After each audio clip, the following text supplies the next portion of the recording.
ये city colour से थोड़े पूरा आपका आवाज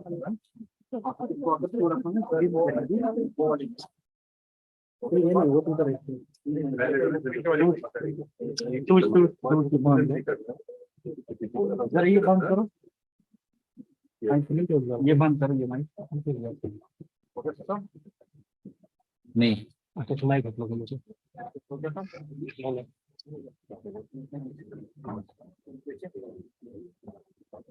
ना करो यार, कोई माइक तोड़ रहा है। ठीक है, फिर नहीं लगे।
Gentlemen and ladies in the audience, good morning to all of you.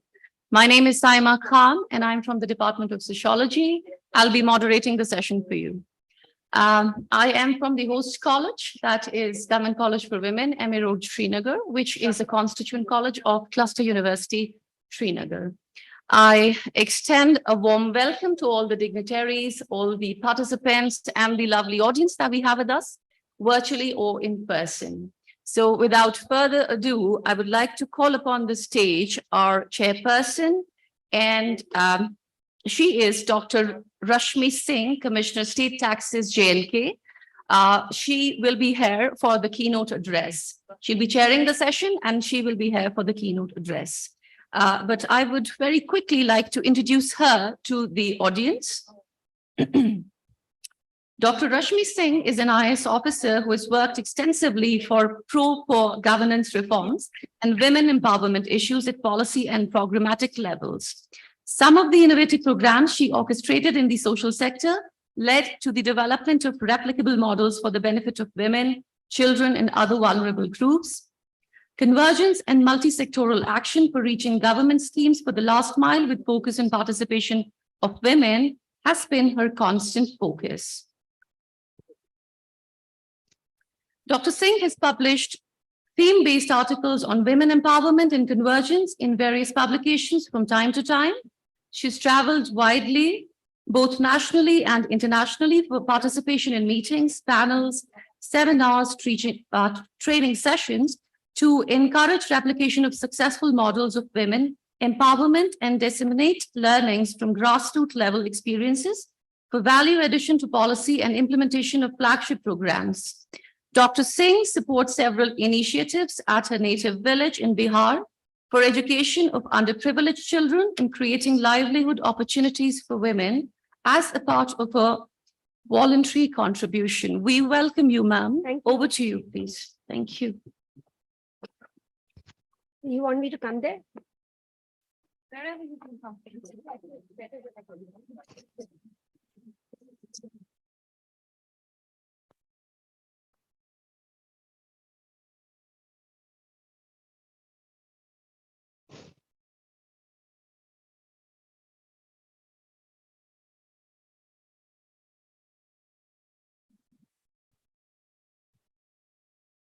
Good morning, and I would first of all like to congratulate the organizers for having picked up a theme which is so topical and contemporary.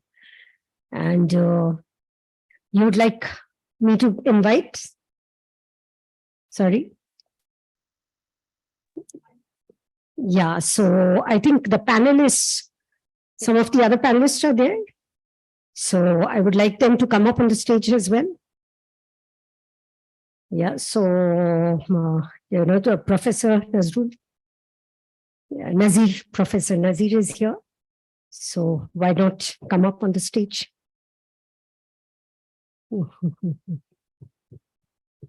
So here I am, like, kind of trying to navigate on different roles.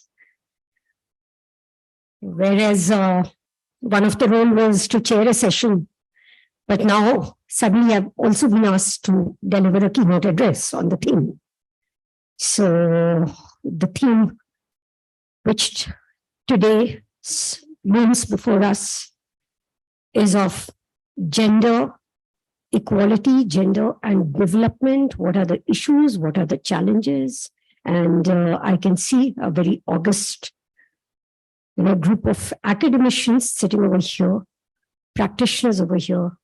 Shabnam ji, who has invited me over here, has given me an opportunity to be able to reflect on probably some of practitioners' insights, which I have on the subject, more than an academic perspective.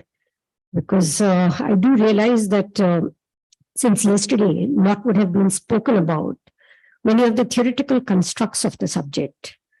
What does gender stand for? The biological, notion of sex and the social construct of gender.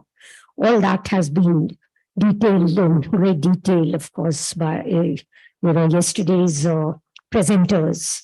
Some of them from a sociological or anthropological, lens also. So here I am. I would take it from another lens, which is the governance lens.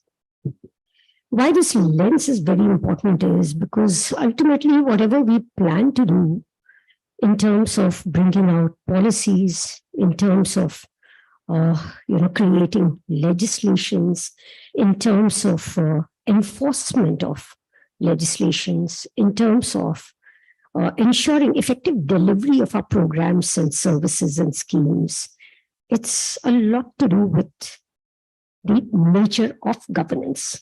What type of governance model are we really following? And one of the things which Shabnamji just briefly told me to touch upon is, say, the Act for Preventing of Sexual Harassment at Workplace, the POSH. And I was just reflecting over here that do people really know about the whole Act in terms of what it really provides for creating an enabling environment at workplace?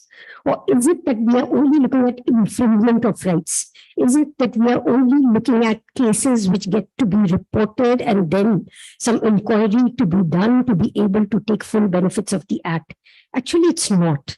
So that is why it is very important to understand a policy and a legislation in totality, because I do challenge many of the assumptions within the government and within those who are the duty bearers and the architects for enforcing laws, and in terms of not just the judiciary, I would say, but within the government itself.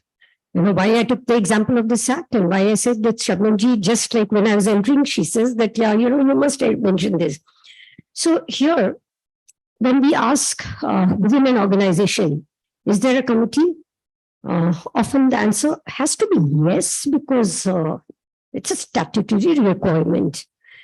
But the nature of the committee can really vary. Now, the kind of manner in which this mandate is actually executed, leaves much in terms of the gap between what the intent of a law is and how it's translated.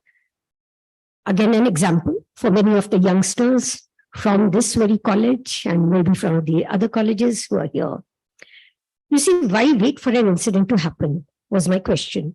And the law actually says that, it is the duty of an employer to ensure that there is an enabling environment for women at workplace in the first instance. The law actually says that, people should know that if there is any perception of harassment, where do they go? So that awareness has to be built in. And how does this awareness gets built in is also not just having a committee in place, but also, taking a very, very proactive stance of making people aware that, what are the ways in which you can prevent harassment to happen in the first place. Now, again, harassment is not just sexual harassment directly, but ways in which there is an environment which is perceived as hostile. So it's very, very important again that when we try and look at these, policies, when we look at the laws, we understand the intent in totality. And yesterday, I did come for the inaugural, and I felt that when we were looking at this theme as a whole, we are actually viewing it from such diverse lens, where probably there's no commonality of thought, and probably there's no, benchmark, which indicates that what are the problems, what are the issues at hand, which should actually catch our attention. Now, I know that I don't have the indulgence of time, but one of the factors which is very important, that when we look at this entire debate and discourse around gender inclusiveness, we remind ourselves about the data which looms in front of us, which remind ourselves about scientific empirical ways of the evidence which is brought out from the data, the disaggregated data related with gender, which tell us that, well, there is a lot to be done. In terms of, again, as I said, that there are policies, there are programs, and a lot is happening. A lot of progress is being made for reducing the gender gap.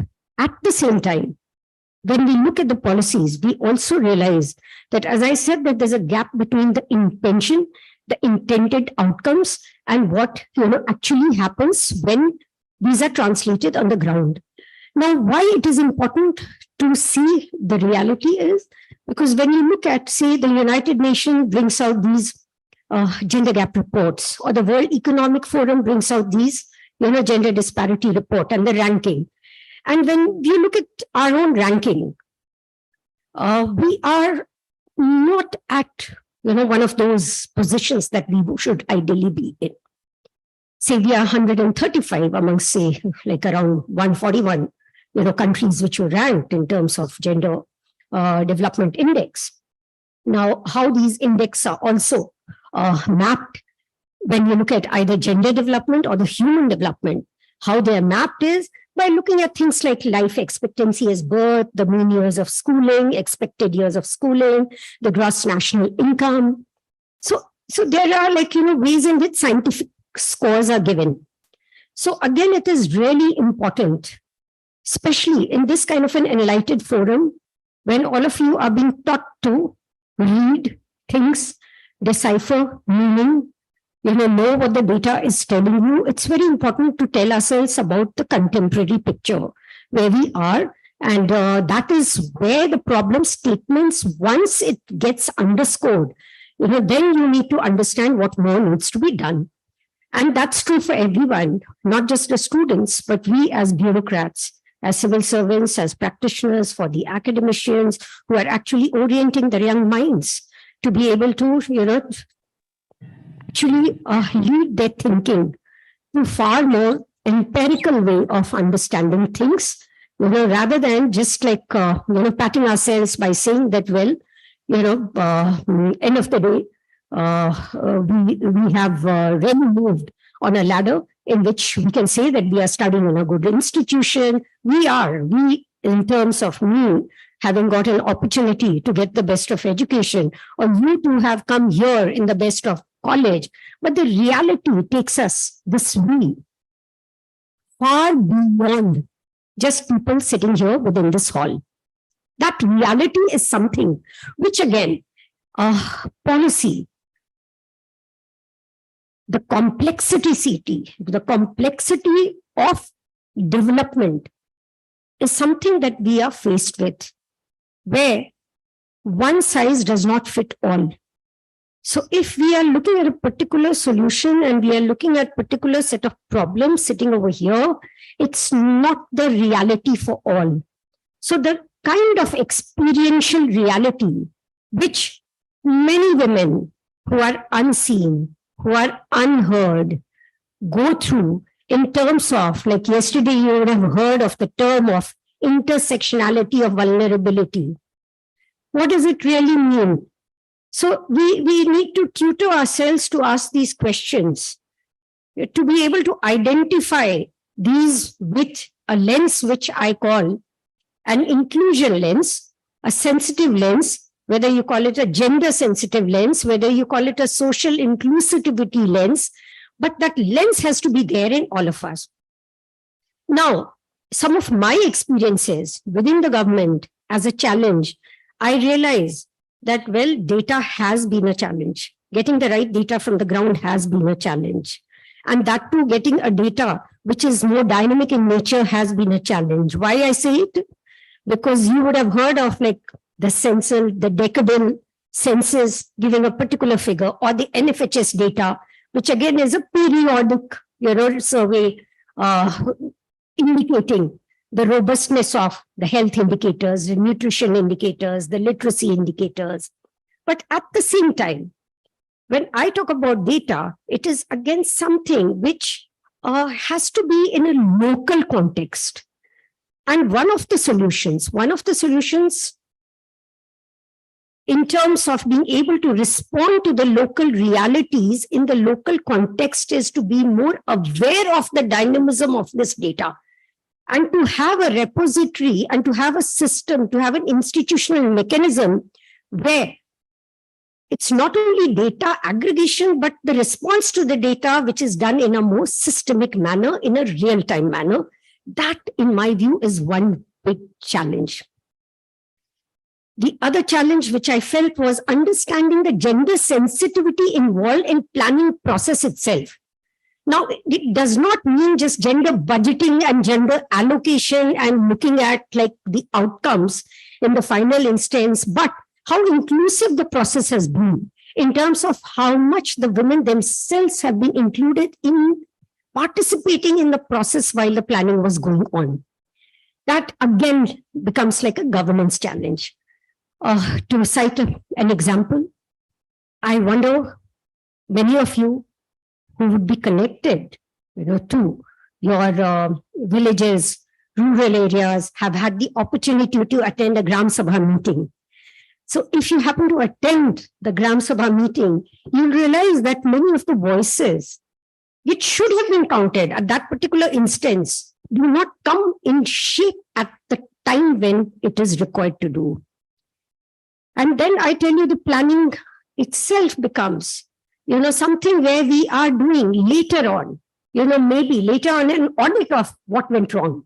But at a time when the more inclusive participation of women is needed to decide the priority of how resources should be allocated and what projects should be prioritized. For example, in my back to village experience in Jammu and Kashmir, having adopted a Gram Panchayat called Bilawar, which is in a hilly region, I go to a school and there many of the young girls, they take me to a toilet, with the grievance that how are they expected to use it when it is probably, absolutely dysfunctional.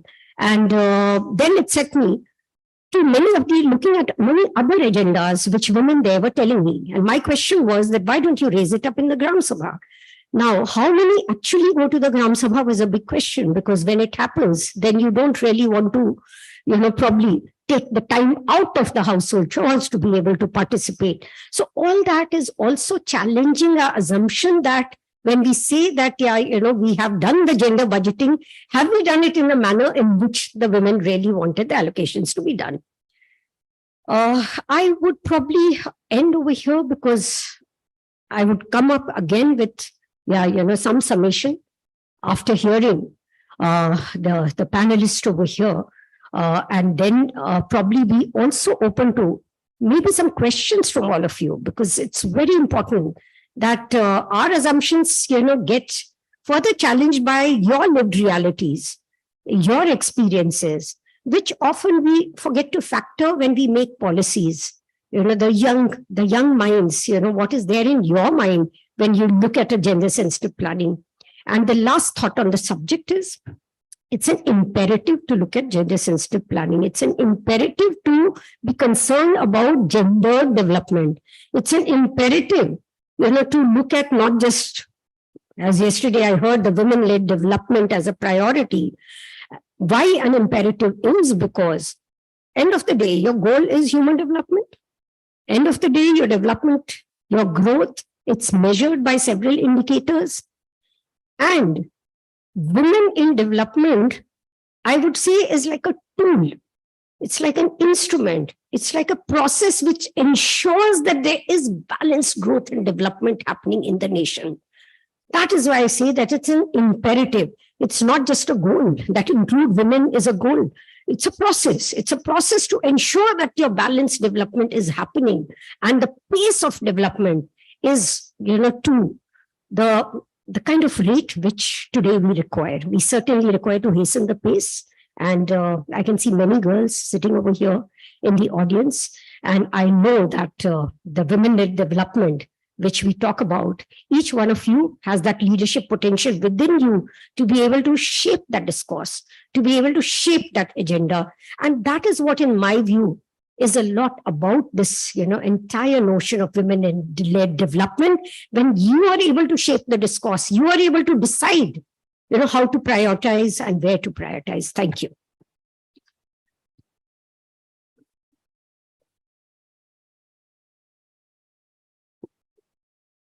Thank you so much, ma'am. It's an absolute delight to have you here and equally delightful to hear you speak. Thanks again. We also have with us Professor Nazir Ahmed Kutte, Dean Social Sciences, who's going to co-chair the session for us. Sir, we welcome you here, and would you like to address the audience, please? Would you like to address the audience for a while? No? All right, cool. I can see that we have been joined by our head of the institution, Professor Dr. Ruhi Jan Khan. We welcome you, ma'am. It's a pleasure to have you here, and I extend my gratitude to you as well. All right, so that brings us to the start of the session, it seems. We'll start with the technical session. We do not want to make our speakers wait any further. So allow me to quickly introduce the first speaker in line to the audience. So we have with us Kaf Quratul Ain, who is a research scholar from Jamia Millia Islamia, and she's going to present her paper on women's health and the impact of gender roles and expectations, challenges and opportunities. So Kurat, can you hear us? Good morning. Am I audible? Absolutely. Okay. So Kurat, you can start with your presentation. Good luck, and we're all ears for you. Thank you. Thank you.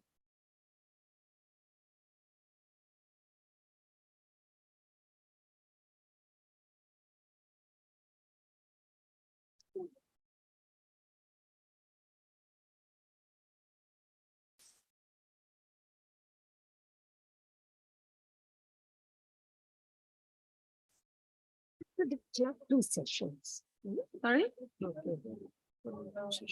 I only have the institutional affiliation here. I'm not sure. Good morning, everyone. My name is Kaf Quratul Ain, and I am a research scholar in the Department of Social Work, Jamia Millia Islamia. The topic of today's presentation is women's health and the impact of gender roles and expectations, challenges and opportunities. First of all, it gives me an immense pleasure to be part of the international conference that has been organized by Cluster University, Srinagar. And let me begin. So the impact of gender roles and expectations on women's health has been widely recognized and has been a critical area of concern. Gender roles refer to the expectations and behaviors that are assigned to an individual based on their sex.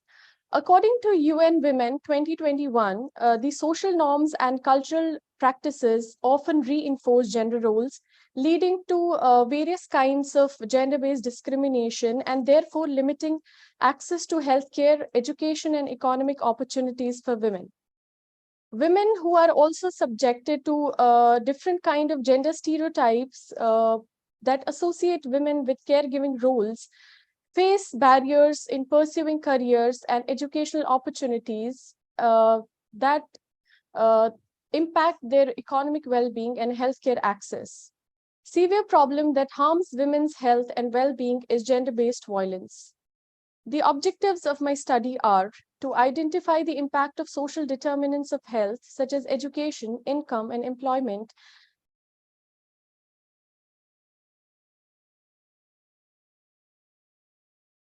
on gender-based disparities in health outcomes, to explore the intersectionality of gender with other social identities in relation to health outcomes and healthcare experiences, to investigate the societal and cultural norms that contribute to gender-based violence and discrimination, to assess the effectiveness of gender-sensitive interventions and policies to improve health outcome and reduce gender-based disparities.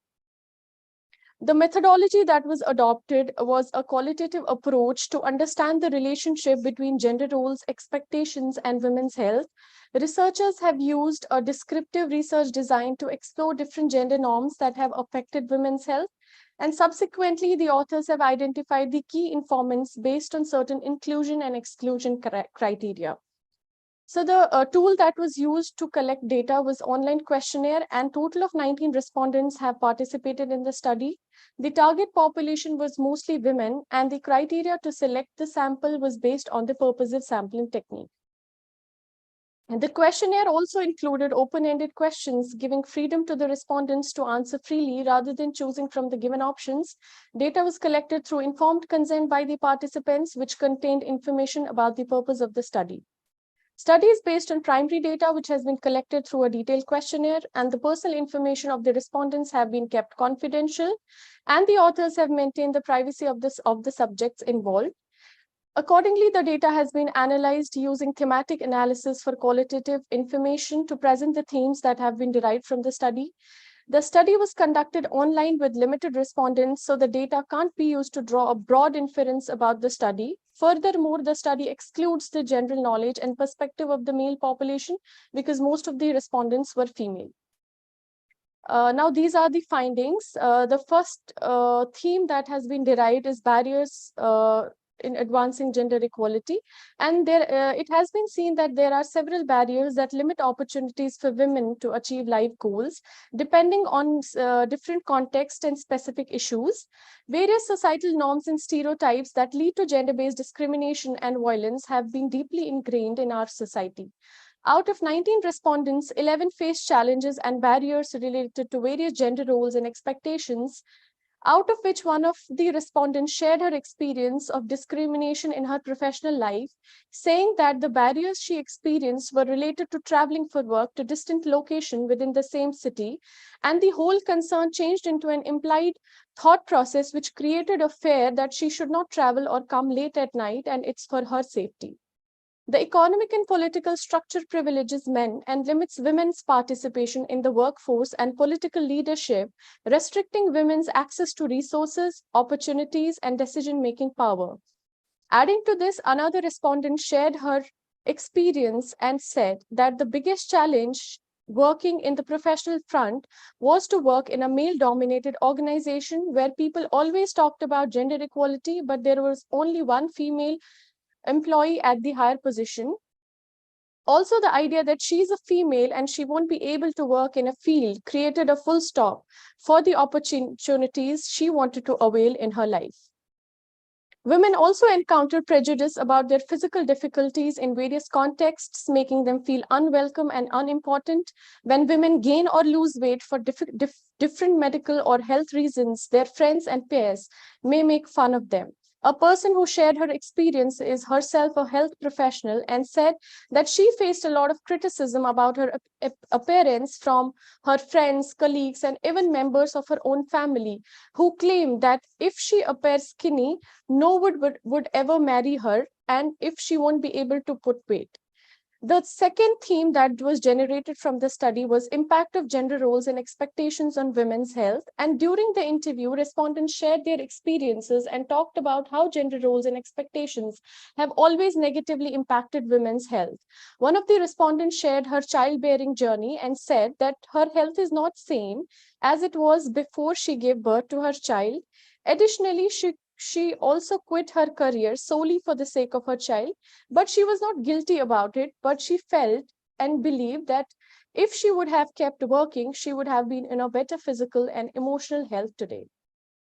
One of the respondents also discussed the poor mental health outcome for women due to diverse gender roles, saying that the impact is massive in terms when we talk about mental health, because even after providing financial support to her house, she faced criticism and was expected to do all the in-house work by herself, which make her weak both emotionally and physically. The third theme that was derived from the study was access to resources for economic empowerment, education, and healthcare. These parameters are very, very essential to enhance women's health. Women who have access to these tools are more likely to experience positive changes in their mental and physical health, as well as decreased rate of maternal and newborn mortality and infectious illness. Since financial stability and independence can result in greater access to healthcare and better health outcomes, economic empowerment is one of the crucial parameters that for women's health. Women are more likely to earn greater salaries when they have access to education and career opportunities, enabling them to pay for better healthcare and healthier dietary alternatives.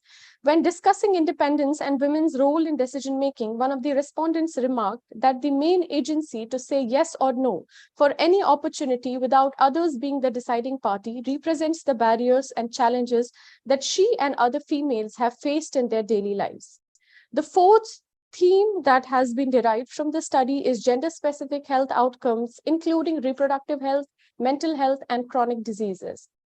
For women's health and rights, access to reproductive health care services such as family planning and safe abortion is essential. Another significant area of gender-specific health concern is mental health, since women are more prone than men to experience trauma, despair, and anxiety. These inequities may be caused by gender-based violence, societal injustices, and biological factors, including hormonal shifts and reproductive events. Regarding mental health issues post-pregnancy and post-menopause, one of the respondents said that after she gave birth, she struggled with postpartum depression for a considerable amount of time, and when it wasn't adequately handled, she had to deal with many issues, take several drugs, and switch her physicians frequently. Another one shared her experience post-menopause and talked about the hormonal changes that affected her mental health and how she was on medications for quite a long time. After menopause, her body never responded the way it had before, and she practically avoided everything since she does not enjoy anything. Although her kids were also doctors, she needed counseling and medication from a psychiatrist, and which helped her in the long run. Now, these are the thematic analysis of the respondents, which has been helped to assess the recurring themes. And based on the data presented, study aimed to gather information about gender roles, expectations, and their effects on women's health outcomes. Study included 19 respondents who were asked questions about their gender, age, educational background, employment status, occupation, challenges, and barriers related to gender roles, gender-specific health concerns, and experience of gender-based violence and discrimination. Most of the respondents identified as female, that is 89.5%, and had a graduate or professional degree. Most were currently employed and worked in healthcare education or the development sector. Over half of the respondents, that is 57.9%, reported experiencing challenges or barriers related to gender roles and expectations in their personal or professional lives. These included issues related to inequality in workplace, expectations around appearance, and safety concerns. Nearly half of the respondents, that is 42.1%, reported experiencing gender-based violence or discrimination, and the impact on their health was described as negative, with mental health being the most affected. Anxiety, depression, hopelessness, and suicidal thoughts were among the reported impacts. Reproductive health and mental health were identified as gender-specific health concerns in their community. All respondents agreed that societal and cultural norms contribute to gender-based violence and discrimination 94.7% believe that this affects women's health outcomes negatively. And overall, the study suggests that the gender roles, expectations, and gender-based violence and discrimination have a negative impact on women's health outcomes. The study highlights the need for further research and interventions to address these issues and promote gender equality. Now, these are some recommendations or need for gender-sensitive intervention to promote health equity and enhance women's life. The first and the foremost thing is to address gender-based discrimination, which is a significant barrier to achieve gender equality and enhance women's health. Therefore, gender-sensitive interventions should address gender-based discrimination in all forms to create a more equitable society. Various policies and interventions must address the underlying structural and systemic causes of gender-based discrimination, including social norms, stereotypes, and unequal power relations. The second important thing is improving access to healthcare. Women face numerous barriers to accessing healthcare, including gender-based discrimination, poverty, and lack of education. And according to UN Women 2021, gender-sensitive interventions should focus on improving access to healthcare for women. This includes improving the quality of care, reducing healthcare costs, and addressing gender-based barriers to access care. The third important thing is enhancing economic empowerment, which is very essential to enhance women's health and well-being. And gender-sensitive interventions should focus on improving women's access to education, training, and employment opportunities. And this can include promoting equal pay for equal work, creating safe working conditions, and providing childcare support. The fourth important thing is promoting gender-responsive policies, which would address the specific needs and challenges that are faced by women, and can include policies that promote women's participation in decision-making process, address gender-based discrimination, and enhance access to healthcare and education.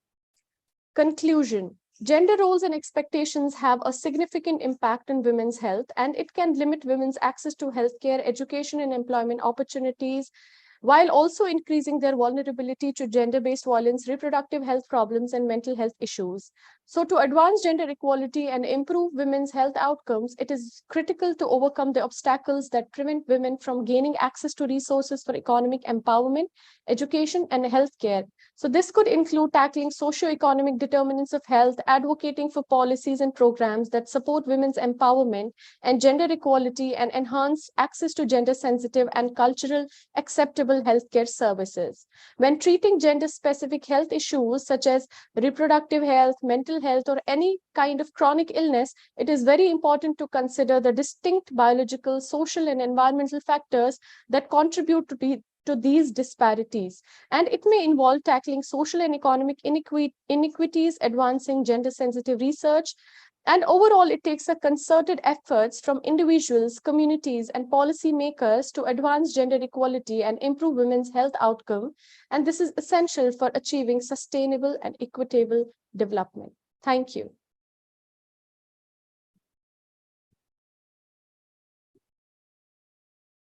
Thank you, Kurat. Thank you so very much.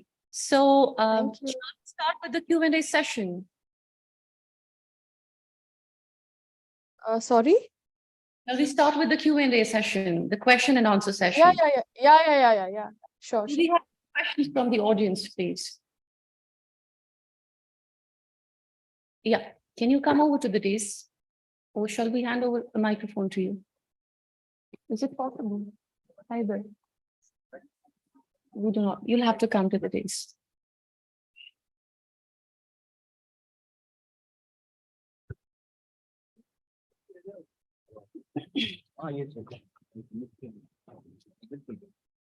Thank you, Kurut, for that presentation.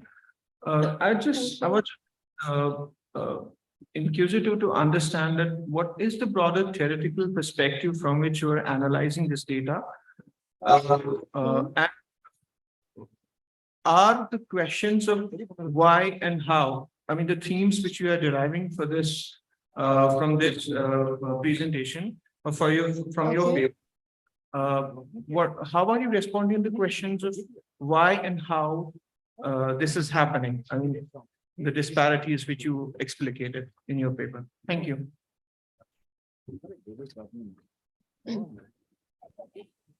So where we are, where are we right now?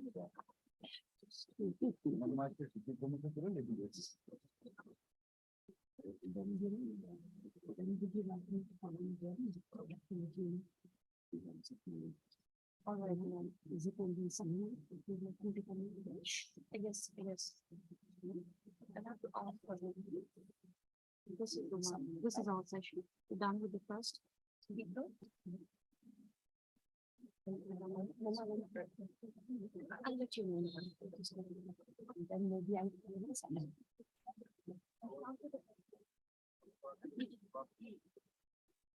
So Kurat, can you still hear us? Yeah, you yeah, still- yeah, I can hear you, but I was not able to listen to the question properly. I'm so sorry for that. Would you like to repeat the question if you don't mind? And you can be here for a while.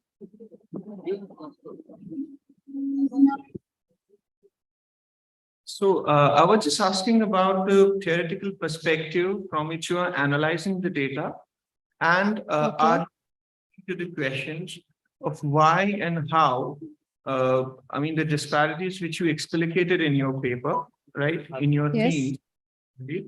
Why and how is this happening basically? And from which theoretical perspective are you trying to analyze this data? Okay. The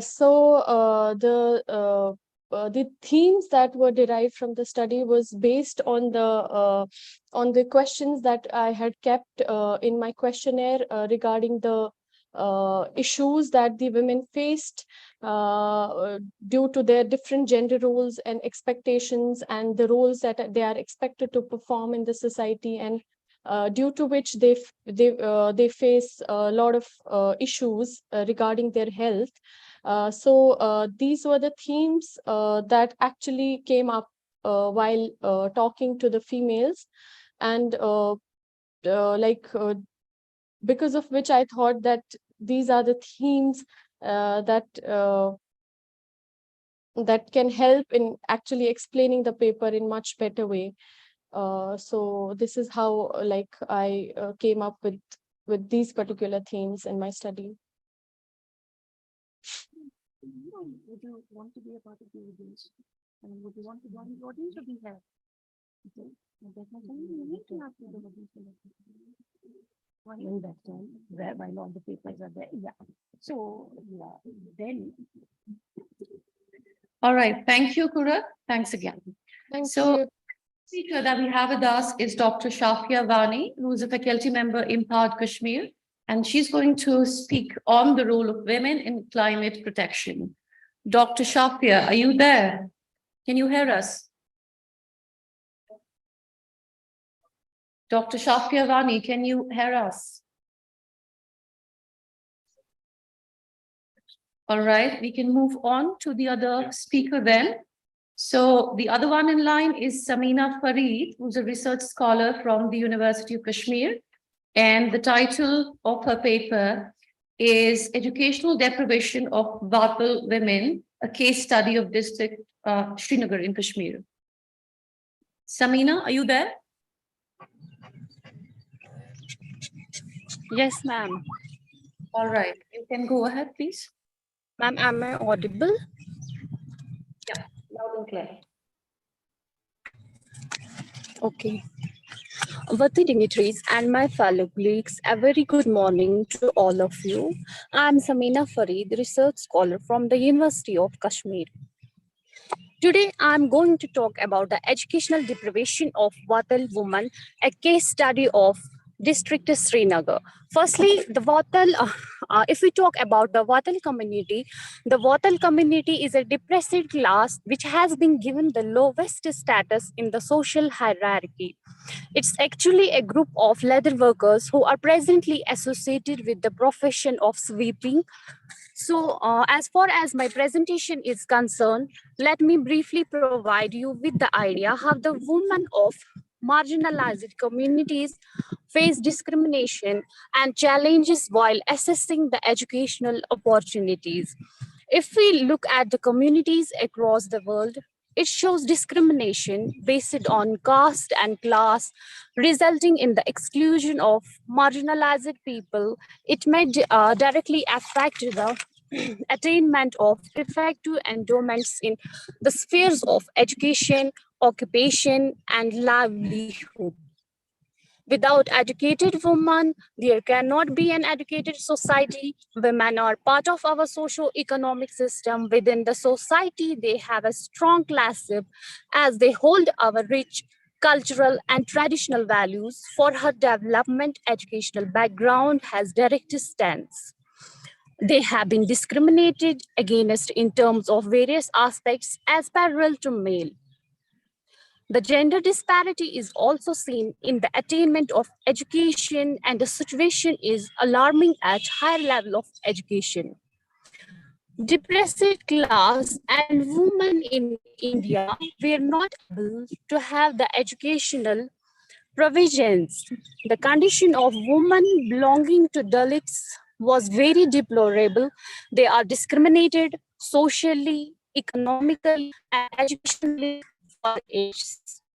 Education being fundamental right of every citizen, money, cultural practices and norms. This disparity can be seen among various socially and economically disadvantaged groups, the worst being the Vatal woman. Though the Vatal woman occupies a good provision in the nucleus at the socio-economic and cultural pursuits, yet they are prevented from acquiring, they are not allowed to pursue their dreams and desires. Under this huge umbrella of discrimination, resources are distributed disproportionately and girl education thus gets affected. As far as methodology is concerned, the present study is basically exploratory in nature, as it tries to explore new things or to answer specific research questions. The main focus of the study was basically to explore the phenomena regarding the disparity, discrimination, and barriers being experienced by the women of Vatal community in achieving primary and basic education. A sample of 20 Vatal women have been collected by using a semi-structured interview schedule for data collection. In semi-structured interview schedule, a set of open-ended questions have been asked which allowed the researchers for a discussion with the interviewers rather than a straightforward question and answers. As far as the themes are concerned during the field work, we came across the following major themes. The first one is being the enrollment ratio. The enrollment ratio in case of Vatal woman is very less. Dropout rate is high while retention rate is quite low. It has been found during the study that the most prominent reason for the dropout rate of Vatal women is poverty and to escape humiliation, bullying, and isolation by classmates from the dominant castes and teachers also. The second theme was the orthodox attitude of the Vatal woman's family. Majority of the participants were of the opinion that due to the patriarchal nature of their respective families, Vatals are often discouraged to pursue education. The participants spoke that the male members of the families doesn't see education as an important tool which can elevate their statuses in the society. The third theme emerged from the field was the prevalence of early marriage. During the discussion, it came to the forefront that child marriage is still prevalent among them, which affected the education of girls to a great extent. Therefore, early marriage appears as another major obstacle which led to high dropout of girls from schools. Next one is biased attitude of teachers from the dominant castes. It has been also observed that Wattal women complain of the school's bias towards them while giving them admissions as they belong to a low caste and also live in segregated mohallas and colonies. The last one is the illiteracy and ignorance of the family.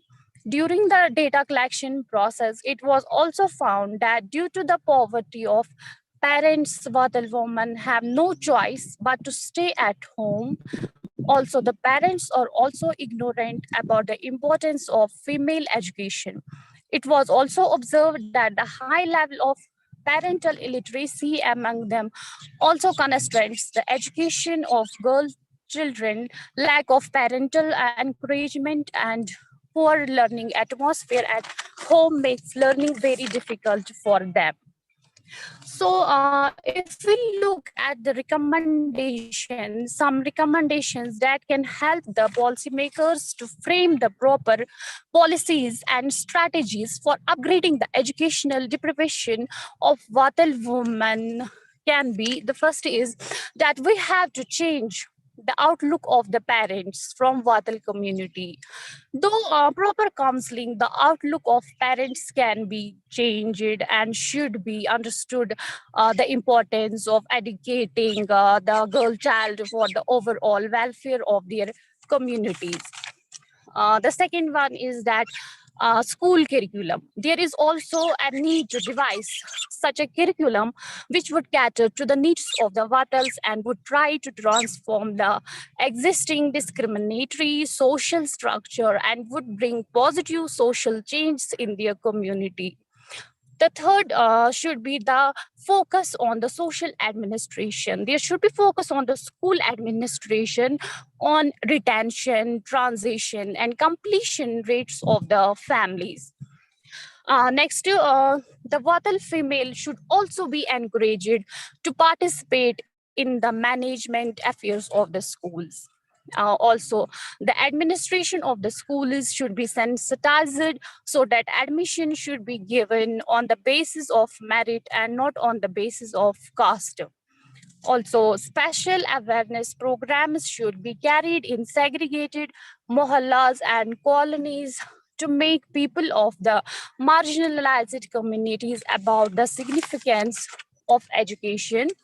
Also, the better incentives should be given to the families to send their children to school regularly till they complete their high school education. Also, more teachers should be recruited from various marginalized groups to motivate more female students to come higher education fields.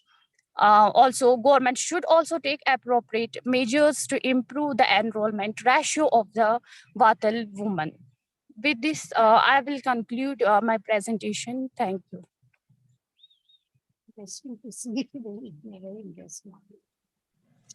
Thank you, Samina. That was very interesting, actually, something less explored, less talked about, but more stigmatized, I believe. So do you mind if I take, we take a couple of questions, quick ones? Okay, ma'am. Okay, ma'am, surely. Thank you. So any questions from the audience? The ones who have joined us virtually?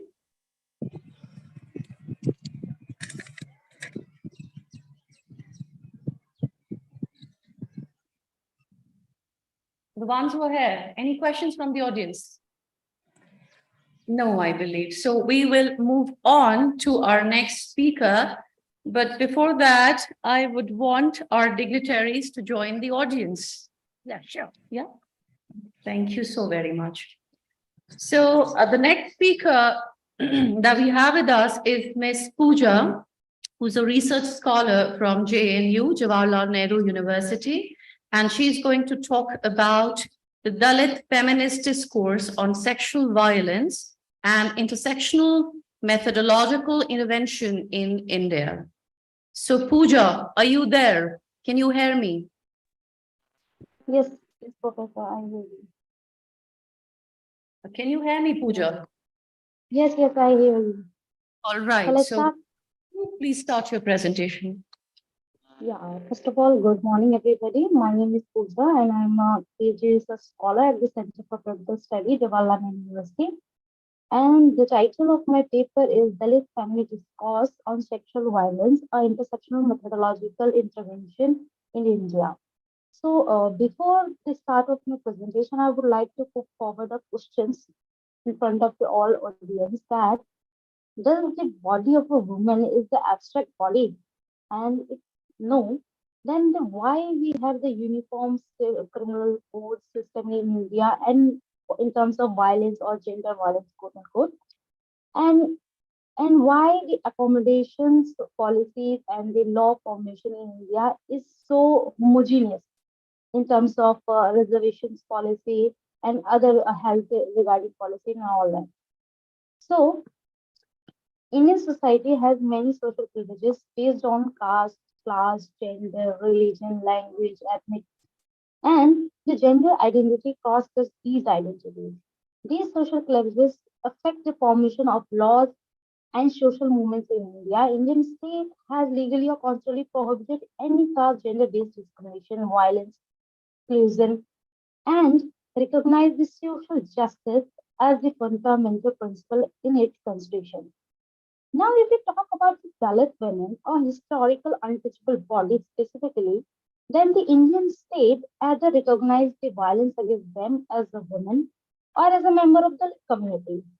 On the other hand, Indian mainstream feminism and Dalit movement fail to address the sexual violence against the Dalit women. They are caste and gender blind, respectively.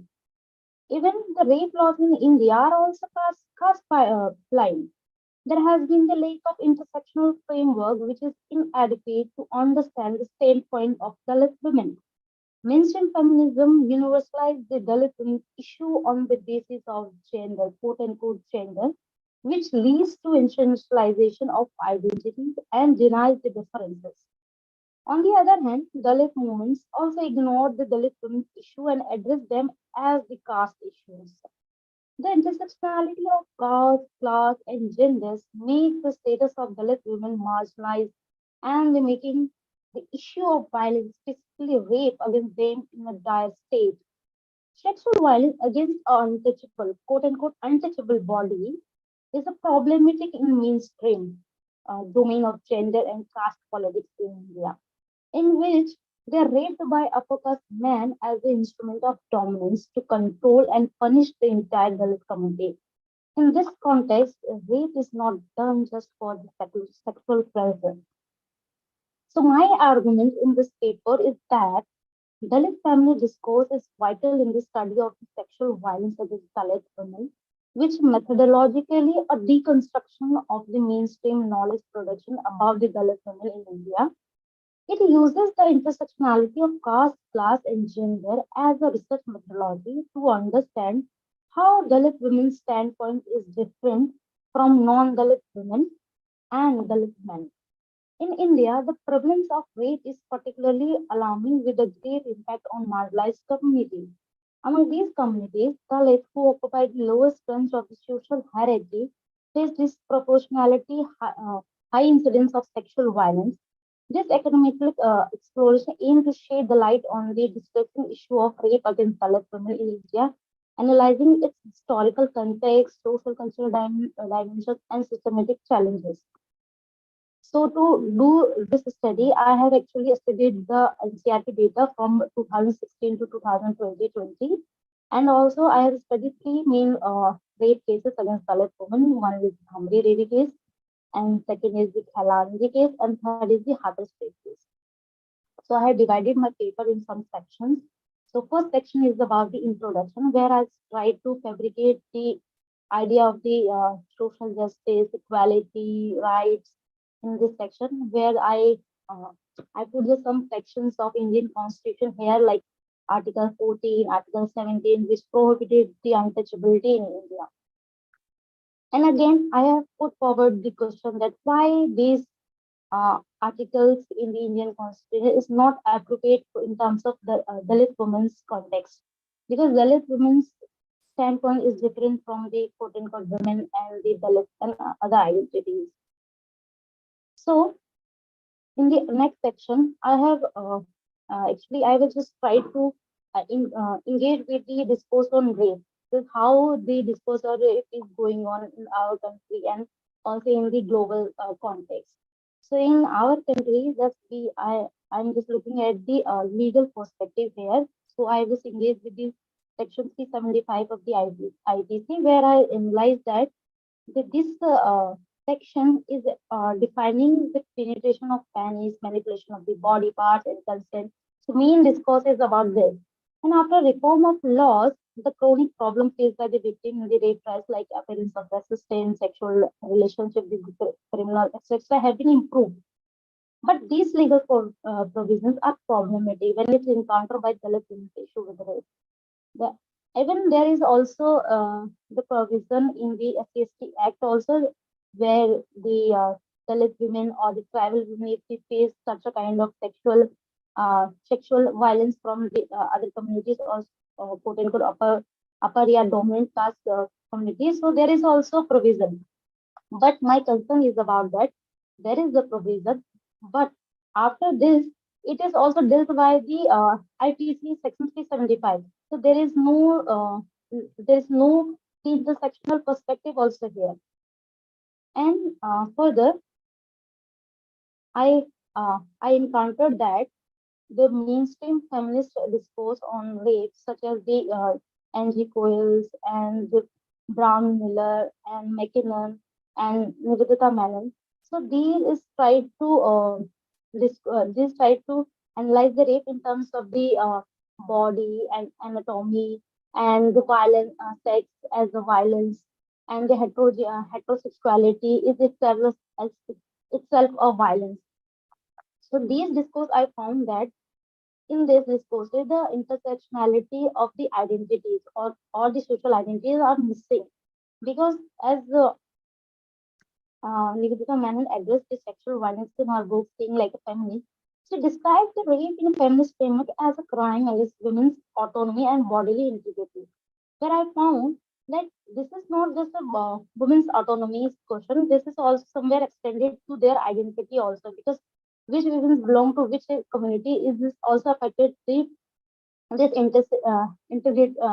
intensity and magnitude of the violence. So the other type of interpretation of rape is incomplete, as it addresses the sexual and patriarchal norms of the rape, but leaves other identity dimension of rape. The other discuss insufficient in respect of Dalit women. In the next section is about the rape of Dalit women. How untouchable body becomes touchable? This is in the question mark.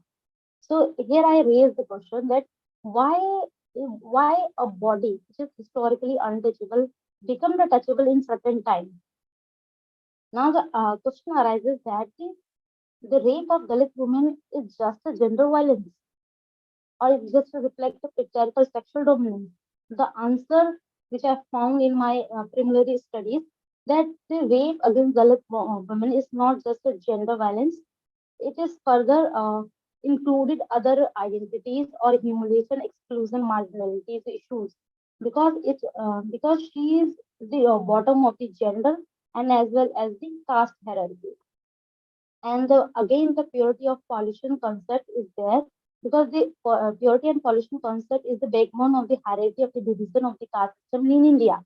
So those who were the untouchable in the caste hierarchy, their touch, even the shadow, was considered pollution. Now, how the untouchable body becomes the touchable? So,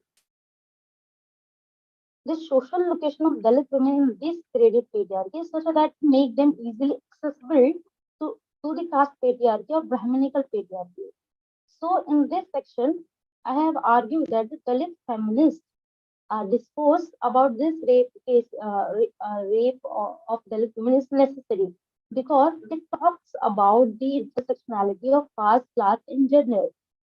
And as Guru argued that the social location of Dalit women make their vulnerability in the public space are very high as compared to the non-Dalit women or Dalit men.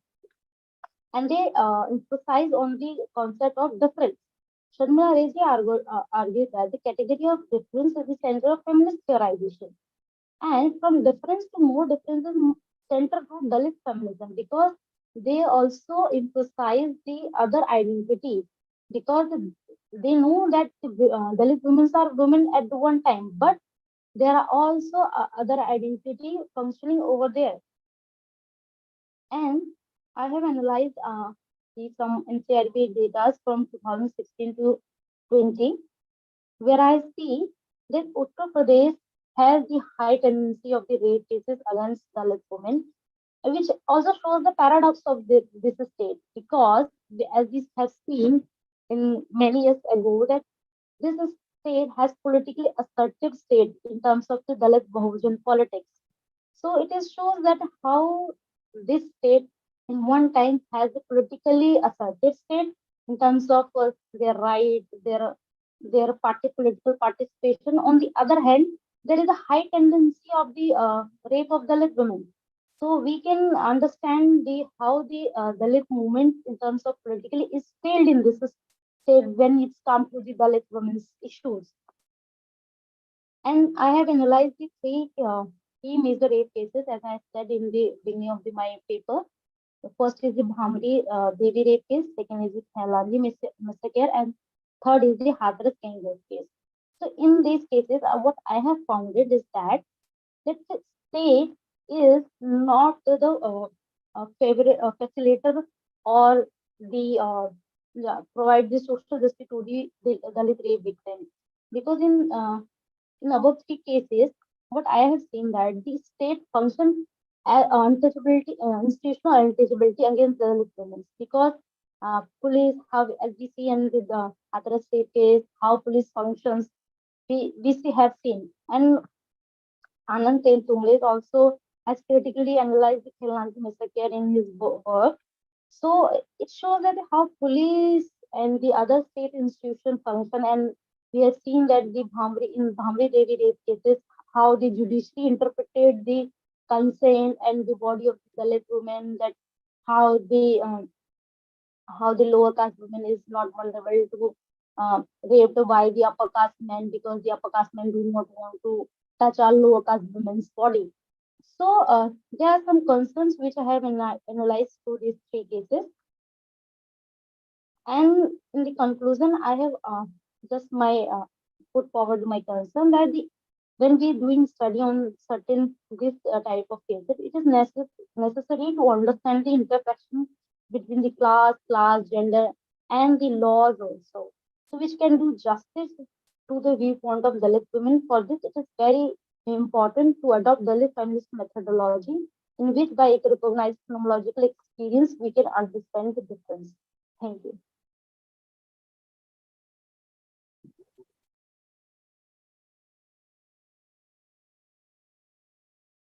Thank you, Pooja. The theme that you have chosen, I believe, is a pressing issue and needs to be addressed. We would like to take any questions, if at all we have, from the audience. Any questions? Yes, please. Can you come over? A quick one, though. We're running out of time. It has to be a quick one. All right.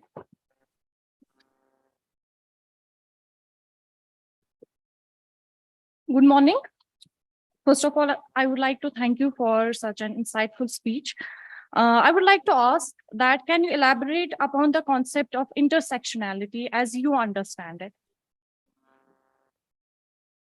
Yes. So intersectionality basically talks about how the multiple identity function to analyze this marginalization, suppression, or exclusions. It is basically the concept which is coined by the Kimberly Crenshaw in the Black feminist movements in the USA.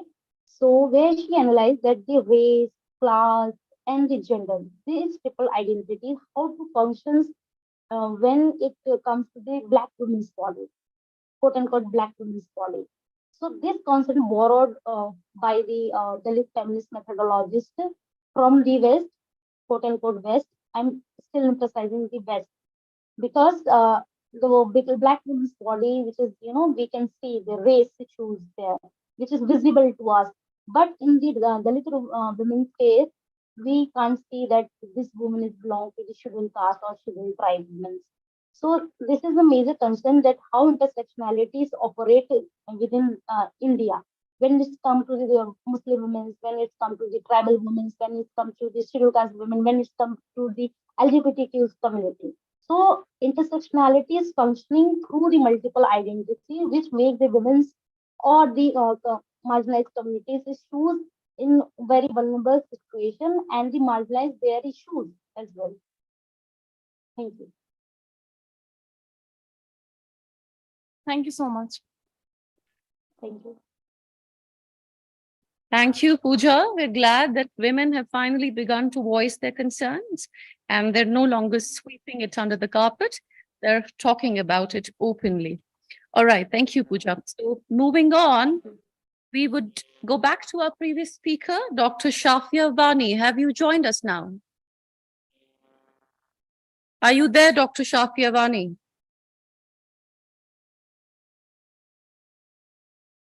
No, I believe. All right. So we have another speaker with us, Sana Majid, who is again a research scholar from the University of Kashmir. And she's going to talk about gender and tuberculosis issues and challenges in Kashmir. Sana, can you hear me? Am I audible? Yes. Please allow me to share the presentation. All right. Sure. Please go ahead. Good luck to you, Sana.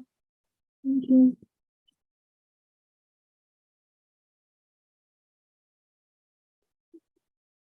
Is it visible?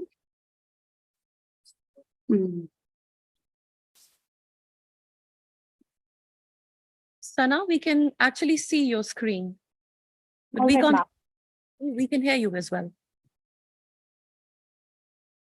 You can start.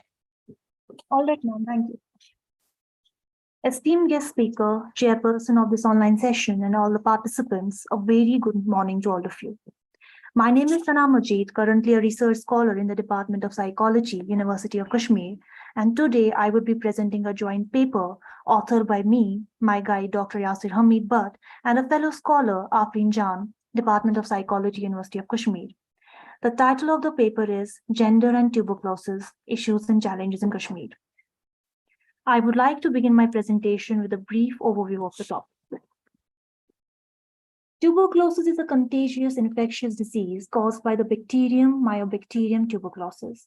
While TB affects individuals of all genders, there are some notable gender differences in its incidence, prevalence, and outcomes.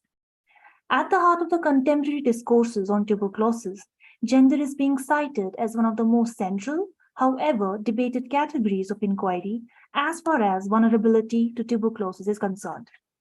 What makes it debatable is not just how sex and gender are often mistakenly used interchangeably in the reference to biological variation in the prevalence of TB, but also the inequities, misconception, and misrepresentation it carries while ascertaining its role. The second important issue related to tuberculosis is poverty. Evidences of global distribution of tuberculosis strongly suggest that TB is overwhelmingly affecting poor.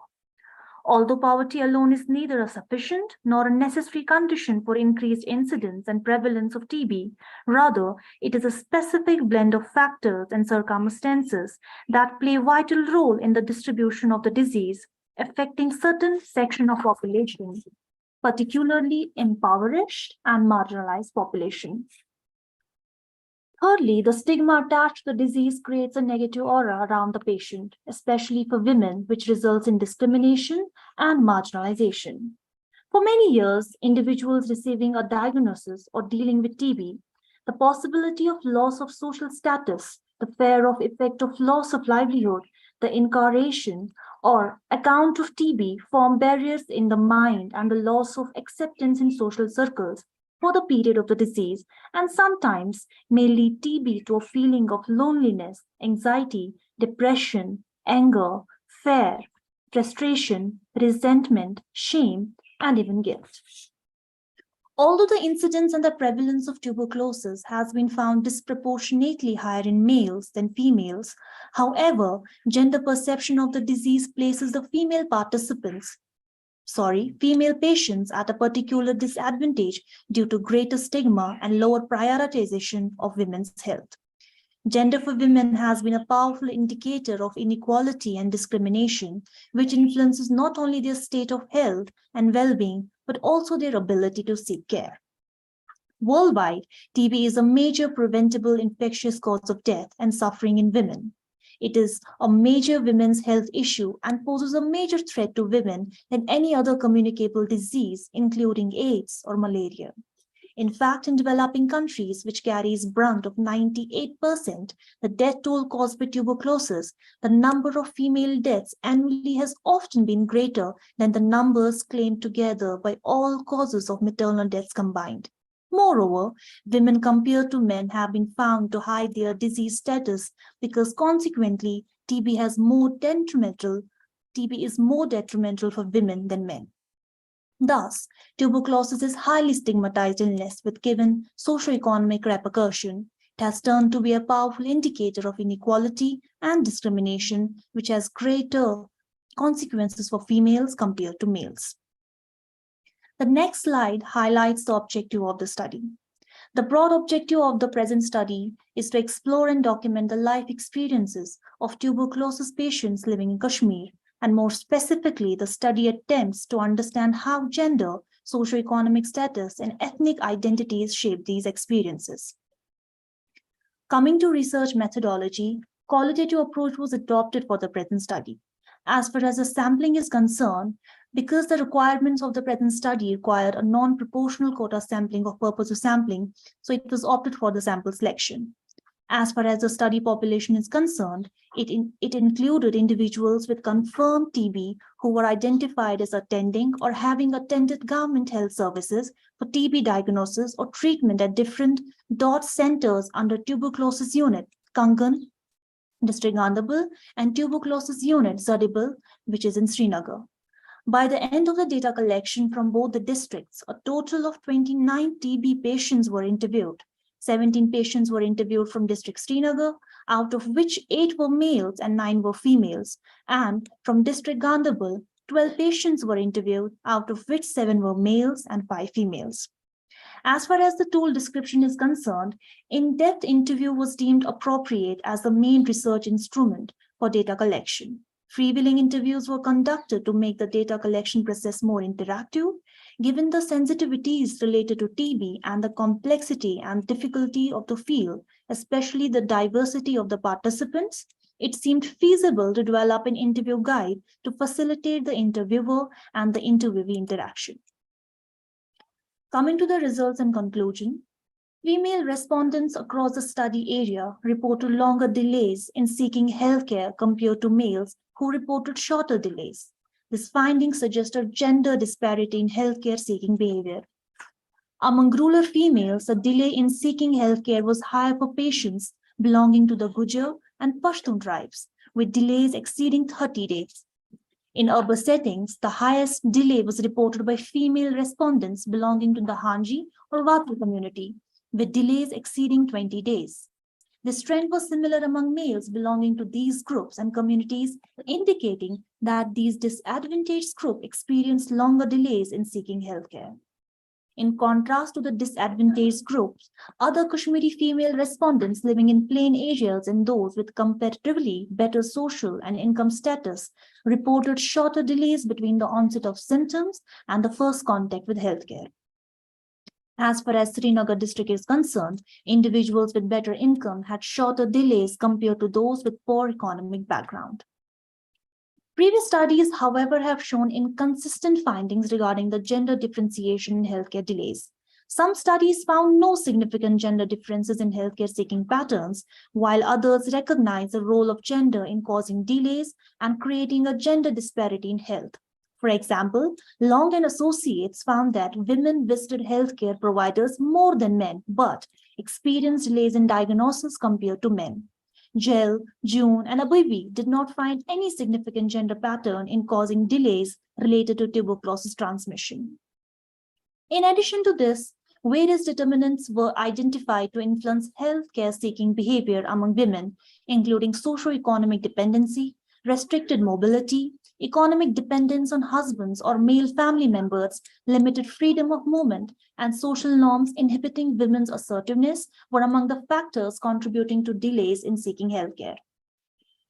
As far as males are considered, significant variations were observed as well. Rural respondents from Kangan, particularly elderly individuals with no independent source of income, reported the highest delays in seeking care. In Srinagar, respondents whose livelihood depended primarily on daily wages, especially in the Hanji community, reported the highest delays. No significant differences were observed between males of other categories.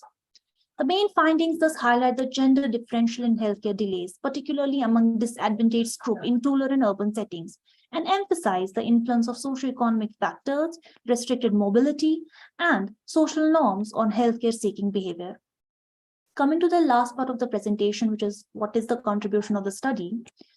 The study significantly contributes to the understanding of the social nature of tuberculosis, how it thrives in conditions of poverty and inequality, particularly the ways the existing socio-economic conditions shape and constrain it within this context of social and therapeutic support.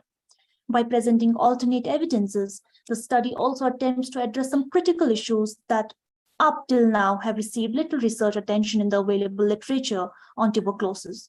Although the empirical part of the study exclusively deals with tuberculosis patients from Kashmir Valley, the results of the analysis have a broader reach in that they may provide a foundation for other research projects. The findings of the present study can be humble contribution to the international academic field of tuberculosis and a reference for the state healthcare officials, organizations, and institutions in the field of healthcare for policy making and implementation. Thank you so much.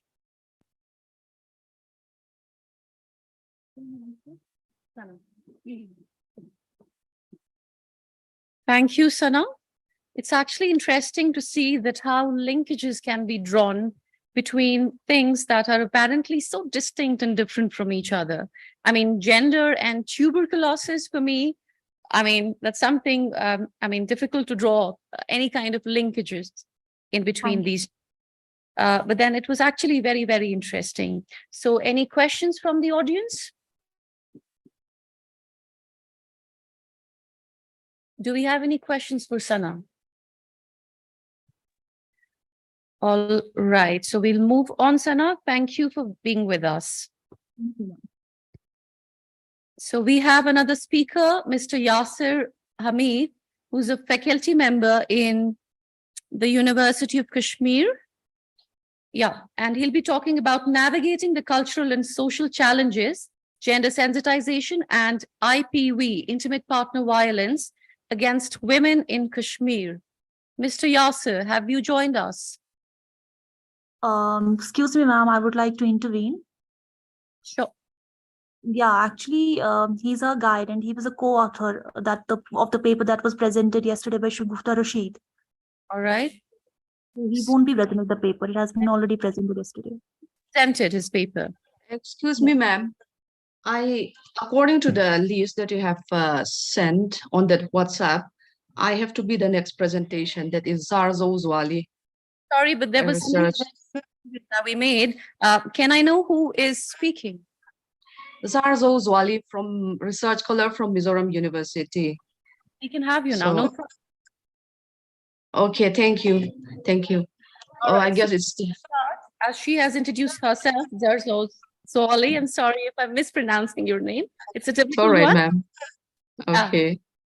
So she is a research scholar at Mizoram University, and she'll be talking about gender roles and discrimination, a study of the attitude of Lyram Iswa Christa Baptist Koran towards women's participation. My apologies for all the mispronounced words. Over to you. Thank you, madam. And I think it's still a good morning to everyone. So I am Zarzo Uzwali and I'm from Mizoram University. And my topic is on gender roles and discrimination, a study of the attitude of the Lyram Iswa Christa Baptist Church, which is usually known as LEKBK, towards women's participation. So let me begin. Be it a war, a disease, or natural calamities, women has always been the worst hit section of the society, wherein their sufferings are often overlooked. Likewise, when it comes to the study of women and their space in the public sphere, there have been a controversial debate as to what extent women should take active part in the public space. The extent to which women are permitted to take the leading role may differ from society to society. Yes, ma'am. All right. Is it just the audio that you will be sharing with us? I mean, Okay. we're not able to. Okay. If at all you have all right. presentation to share. Am I audible? Can you see me now? Yeah. Am I visible now? Okay. Oh, all right. Where was I? Okay. The extent to which women are permitted to take the leading role may differ from society to society and from institutions to institutions. Therefore, this paper attempts to highlight the attitudes of a particular Christian church known as LEKBK towards women's participation in the church affairs. The LEKBK churches are located in the southernmost part of Long Klai within the district of Mizoram.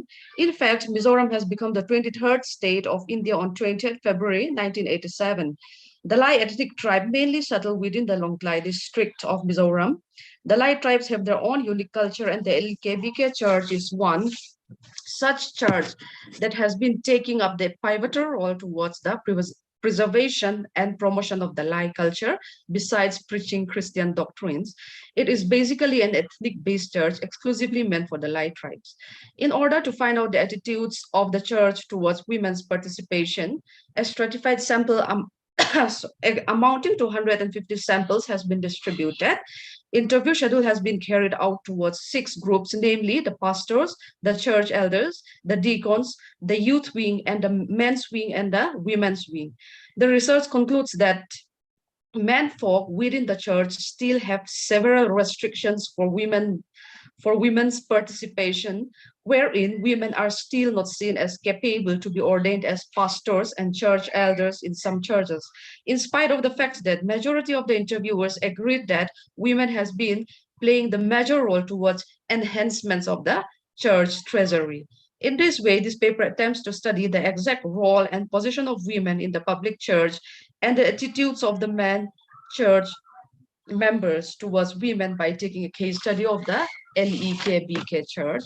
As mentioned before, a sample size of 115 numbers have been distributed to 6 groups, namely to the pastors, to the church elders, to the deacons, to the youth wings, the men's wing, and the women wing. 25 members from each wing, that is the pastors, the church elders, the youth wing, men's wing, deacons, and the women's wing were selected, and interview schedule was carried out. In the interview schedule, questions were designed so as to find out the attitudes towards the women, of the church and their opinion towards their active participation in the church activities. The interview schedule consists of 13 questions such as, do you think women should be ordained as pastors, as church elders, as deacons, as leaders in the youth, as a general secretary of LEKBK, as associate general secretary of LEKBK, and the questions were also asked whether women should be appointed as chaplain and such that. From the above interview, a conclusion was drawn that 90% of pastors still do not agree that women should be ordained as pastors.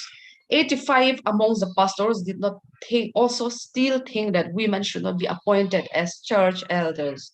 And 80% among the pastors still don't agree that women should be appointed as deacons. And 90% of pastors still don't find women as fit to be youth leaders as well. However, out of the total 25 interviewed, 20 pastors that are interviewed agree that women are given equal opportunities as men. And 100% of the pastors still do not agree that women should be appointed as general secretary, associate general secretary, or administrative secretary.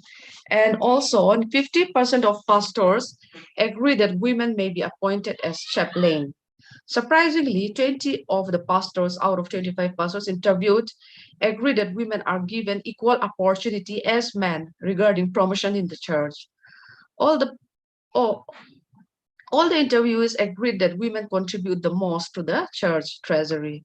The main ways by which women contribute the most for the upliftment of the poor and the needy are through monthly contribution of each members of the women wing, prayer fasting once in a month, special fundraising for the motherless home known as Lyram Motherless Home and Adoption Center. The home is especially established by the women wing. Contribution of old and second-hand clothes to the needy has also been carried out. And also a weekly contribution of rice known as Bu Phai Tram for the poor has also been carried out extensively by the women wing in order to help the poor and the needy. This Bu Phai Tram is, okay, in English, it can be known as a handful of rice contribution.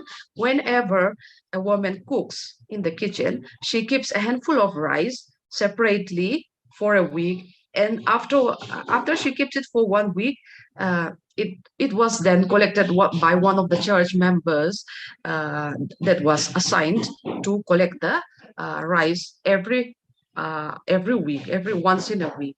So in that way, it has contributed a lot to the for the poor and the needy. And I have also quoted some of the answers that has been given by the respondents, such as men and women are born different. Those are the answers that I have received, responses that I have received while interviewing. And the other one is, a woman's place is in the house and to look after the children and not in the church. That type of feeling is still very strong among the men, even among the pastors themselves. And another remarkable responses that I have received is that I have quote him, if a woman are appointed as pastors, and if they are to have a reach out program to all the church members, they will not have enough time like men. For example, during their menstrual period time, women may find it difficult to carry out the work of a pastors. Those are the answers and that I have received. If some of them went to the extent of quoting some verses from the Bible, say from 1 Corinthians chapter 11, verse 3, the head of every man is church, whereas the head of a woman is man. That has also been, they have also quoted even this from the Bible, saying that man is the head and women are still the secondary. And so such are the things that I have received from my study. And in conclusion, I may say that women are still not seen as fit to be pastors, nor church elders, nor general secretary. However, their contribution towards church treasury and to the poor are highly appreciated by all the groups.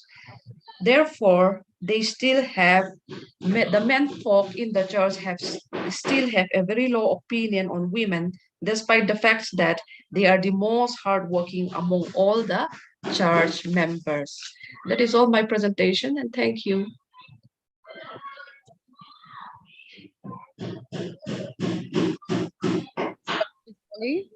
So do we have any questions from the audience? Any questions from the audience? No. All right. We would like to thank you again, Dr. Solly. Excuse me, ma'am. I would like to present my paper because there is some medical emergency at my home. So I just want to finish up my presentation. So it's a request if you take my paper now. That shouldn't be a problem, but can I have your name, please? Yes, ma'am. Can I have your name, please? I'm Dr. Shubhra Parmar from Delhi University. I was actually going to take your name. Oh, okay. Thank you, ma'am.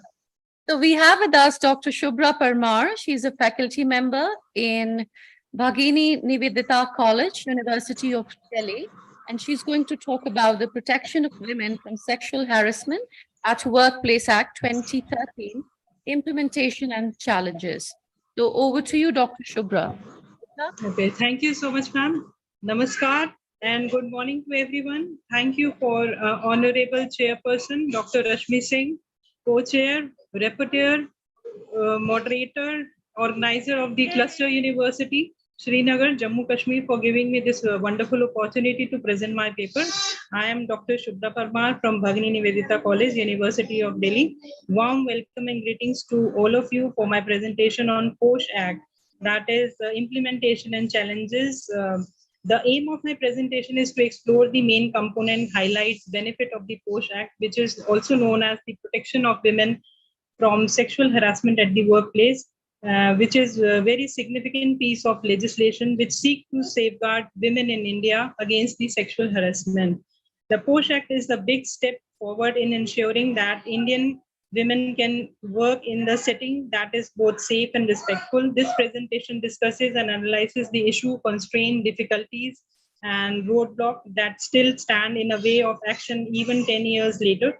And further, I would like to explore the challenges while the execution of the Act. For the first time, the petition to uphold the fundamental rights of working women was brought in India's top court in 1997, following the brutal gang rape of Rajasthani social worker Banwari Devi, and with this Act, the mechanism is established to prevent and handle sexual harassment accusation, and the government wanted to provide women with a secure workplace. Let us see the different data, which is basically explain the crime against women in the world over. The worldwide 35% of women have experienced either physical or sexual violence at the work or the workplace. According to the report by LiveMint, about 98% of the cases of sexual harassment go unreported. Only the 14% of the women have experienced violence sought to help to stop it. And it ranks 136 out of 186 among the nations of the world in the United Nations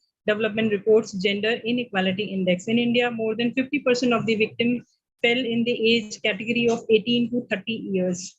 And then now I come into the major highlights of the Act. POSH Act is crucial in creating an environment where the women can work without worrying about the harassment. In addition to protecting them against the sexual harassment at the work, it makes sure that women's rights are protected.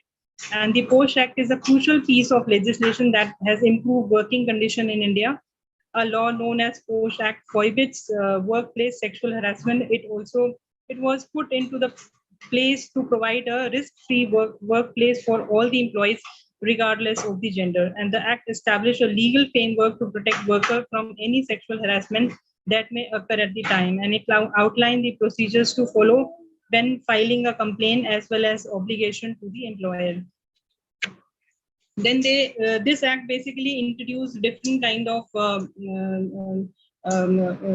provisions. For example, the responsibility of the employers, provision for making a complaint, penalty for non-compliance. And then we continue to several issues and difficulties with the Act execution even after a 10 years battle. It might be challenging to distinguish between the sexual harassment and the other type of harassment. Employees are quite confused whether the report they report as an accident or the disciplinary matter or the sexual harassment.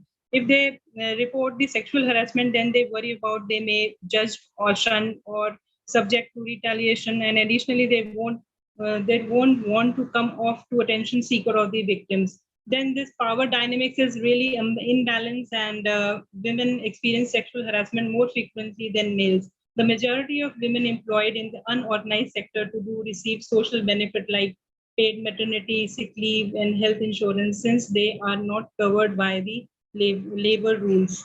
Most organizations are having trouble appointing investigating committees that are properly stocked. In order to implement the POSH Act, we must frequently schedule the workshop, seminar, employee awareness, and different kind of conversing, so that we can come to know how we can actually execute this Act. Regarding the other weaknesses through this Act came through in December 2013. Even today, most Indian employers have not implemented the law, despite the legal requirement that any workplace with more than 10 employees need to put into the practice. As per this data, it is alarming to note that almost 78% of the cases of sexual harassment at the workplace are going to unreported. And lack of knowledge and lack of awareness around the sexual harassment. there are a lot many things which is going on, like corruption and manipulation is also going on within the different offices. So we cannot report the different cases regarding that. Lack of resources and investigation committees. The process of handling sexual harassment allegation is likely to undergo a significant overhaul, and recruiting the right individual to the committee itself will be difficult. It is undoubtedly difficult to ensure justice and fairness in such a complex situation. Then this make extremely difficult for the businesses to develop the gender neutral laws.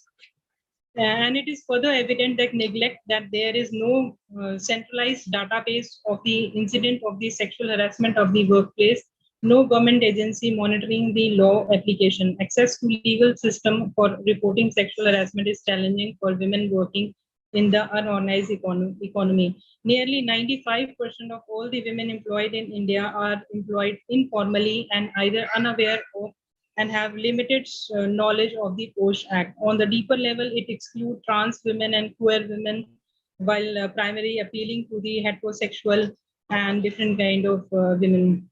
Then what needs to be done? What are the recommendations I would like to focus upon is procedure need to be strengthened. It also has to be implemented effectively on both organized and unorganized sector, creating a legal framework to combat current socio-cultural view on social harassment, holding public meeting and private organization responsible for fostering an environment that enables the victim of the workplace sexual harassment to file a complaint with the confidence. Then what else we can do is several areas required a revisit to address the changing workforce dynamics that will ensure the inclusive and relevance for organization and higher educational institutions such as universities. Business should also decide to develop a gender neutral policy that will safeguard all the female, male, and transgender employees. Companies should respect the fundamental rights of the employees.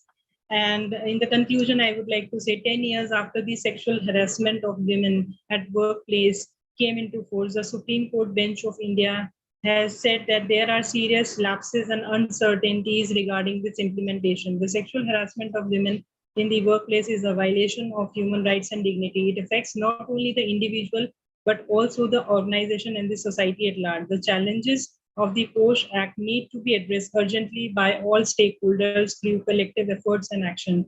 Only then can we create a safe, respectful, and equitable workplace for all. Sexual harassment in the workplace is a serious issue in India and one that affects large number of women. The Sexual Harassment of Women at Workplace Act provides a framework for addressing this issue, but it is also important for the employers to take the necessary step to prevent and address the sexual harassment in the workplace. Thank you so much.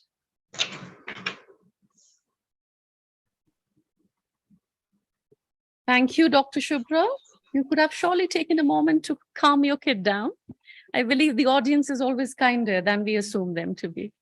Thank you for being here. So do we have any questions? A quick one from one of the students. Please come over. Oh, I am so sorry. You'll have to come here.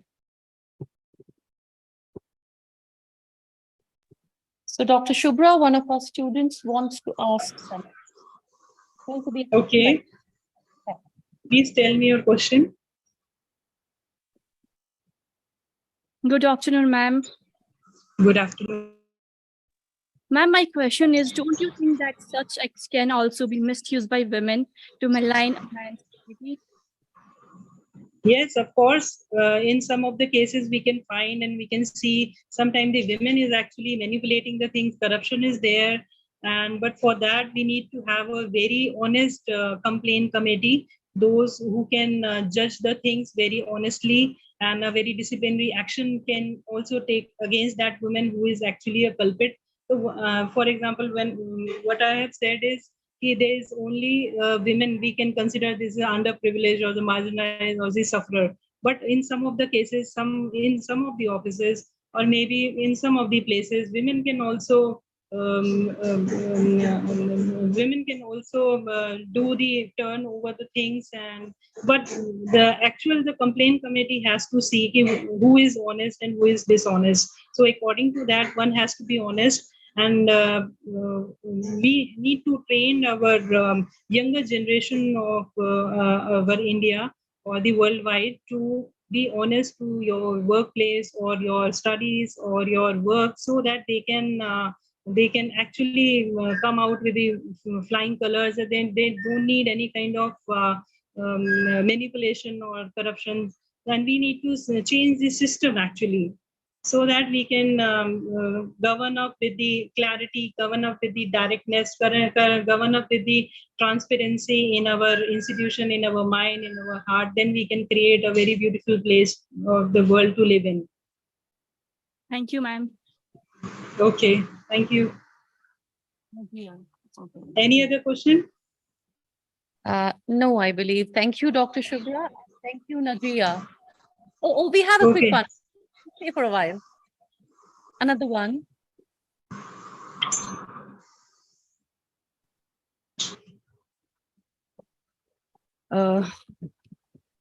Hi, Dr.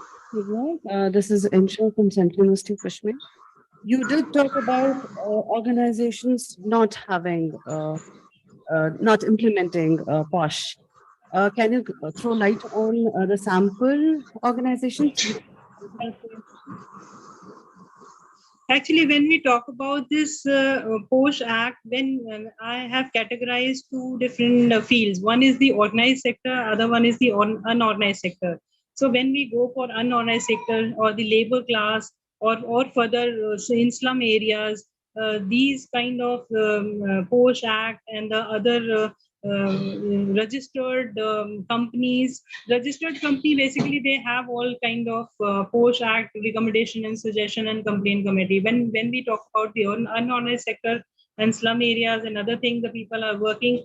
So there, I don't think so. They may have some kind of implementation and all, and how the lawyers and the police people treat women when they go for FIRs, and how the big gangs or the I mean to say poor people, the rich people treated poor, and they sometimes they exploit very brutally. So in that case, manipulation and corruption all over there. So when what I am saying is, in our unorganized sector, we can say that there is no implementation of POSH Act.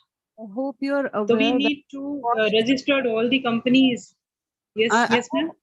That POSH is to be implemented at the organization level and at the local district level. So you have two types of committees. One is ICC and the other is LCC. So when you things are doing okay, things are doing in their own way, but when we actually visit that particular place or interview someone, so we can find some of the cases that the problem is still alive with them. So I think we need to more focus on more and more legitimization of that law and act. And it is not about this act. It is about Domestic Violence Prevention Act. It is about all other act. It is about Hindu Succession Act, which is basically amended one. So how many women can get the actual right from their brothers in Hindu Succession Act? So we need to look the practical aspect of all the things, and we need to actually give the looking forward for the local areas where people are not aware about the laws and all. So this is my thing. Thank you. I hope you'll include both ICC as well as LCC. Thank you. Thank you. Thank you. Thank you, Dr. Shubhra, and thank you, Insha. Moving on. Ma'am, can I leave because there is some medical emergency at my place? So can I leave now? Yeah, sure, definitely. Okay. Thank you so much, ma'am. Nice talking to you, everyone, and thanks a lot, Cluster Innovation University, Jammu and Kashmir. Nice talking to you, and maybe in future I'll again join one or the other way and work upon on different projects. Thank you. Thanks a lot. Have a great day. Thanks. Thank you. To have you here with us, and we would like to have you in person someday soon. Thank you. Sure. Thank you. Moving on, we have with us another research scholar from Pondicherry University, Miss Manisha Jakar, and she's going to talk about the empowerment of tribal women through PESA Act. So it's actually in continuation with these acts that we have just begun to talk about. So Manisha, can you hear us? Yes, ma'am. Am I audible? We're glad to have you here. You can start with your presentation. Thank you, ma'am.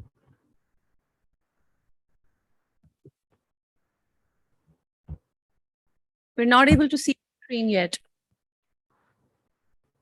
Is it visible? Not yet.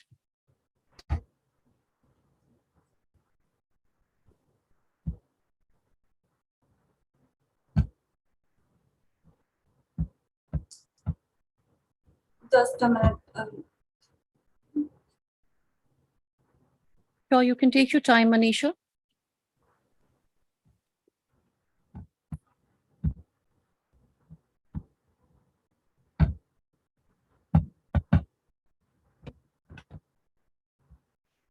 Excuse me, ma'am. Can you like call another? I think I have some issue with this laptop. I will try to solve it. And we can have another speaker by that time. So we have with us Tanveer Ahmed Soe, who is a research scholar from Lovely University, Punjab, and he's going to talk about domestic violence and its impact on women's mental health and the support mechanism. So, Mr. Tanveer, can we have you with? So you're very much there. You can start with your presentation. For the audio presentation only. Just the audio? Yes, ma'am. Yes, ma'am. All right, no problem at all. Please go ahead. Thank you. Okay, thank you, ma'am. Okay, ma'am. Revered chairperson, co-chairperson, moderator, rapporteur, respected faculty and research scholars, a very good afternoon to all of you. I am Tanveer Ahmed, research scholar, Lovely Professor University, Punjab. We are going to a review paper on impact of domestic violence on mental health of women.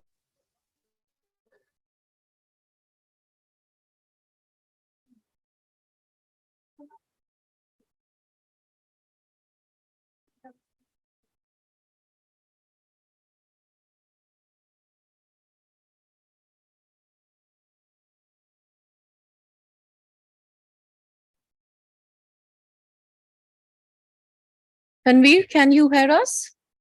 Are you there?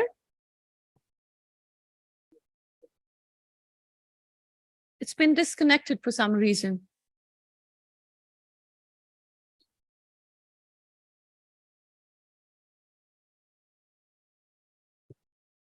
Shall we call upon the next speaker then, or wait for him? Let's just wait for a moment and see if he's able to connect back. Sorry, I can't hear you. All right. Okay, so he's back, it seems. Tanveer, can you hear us?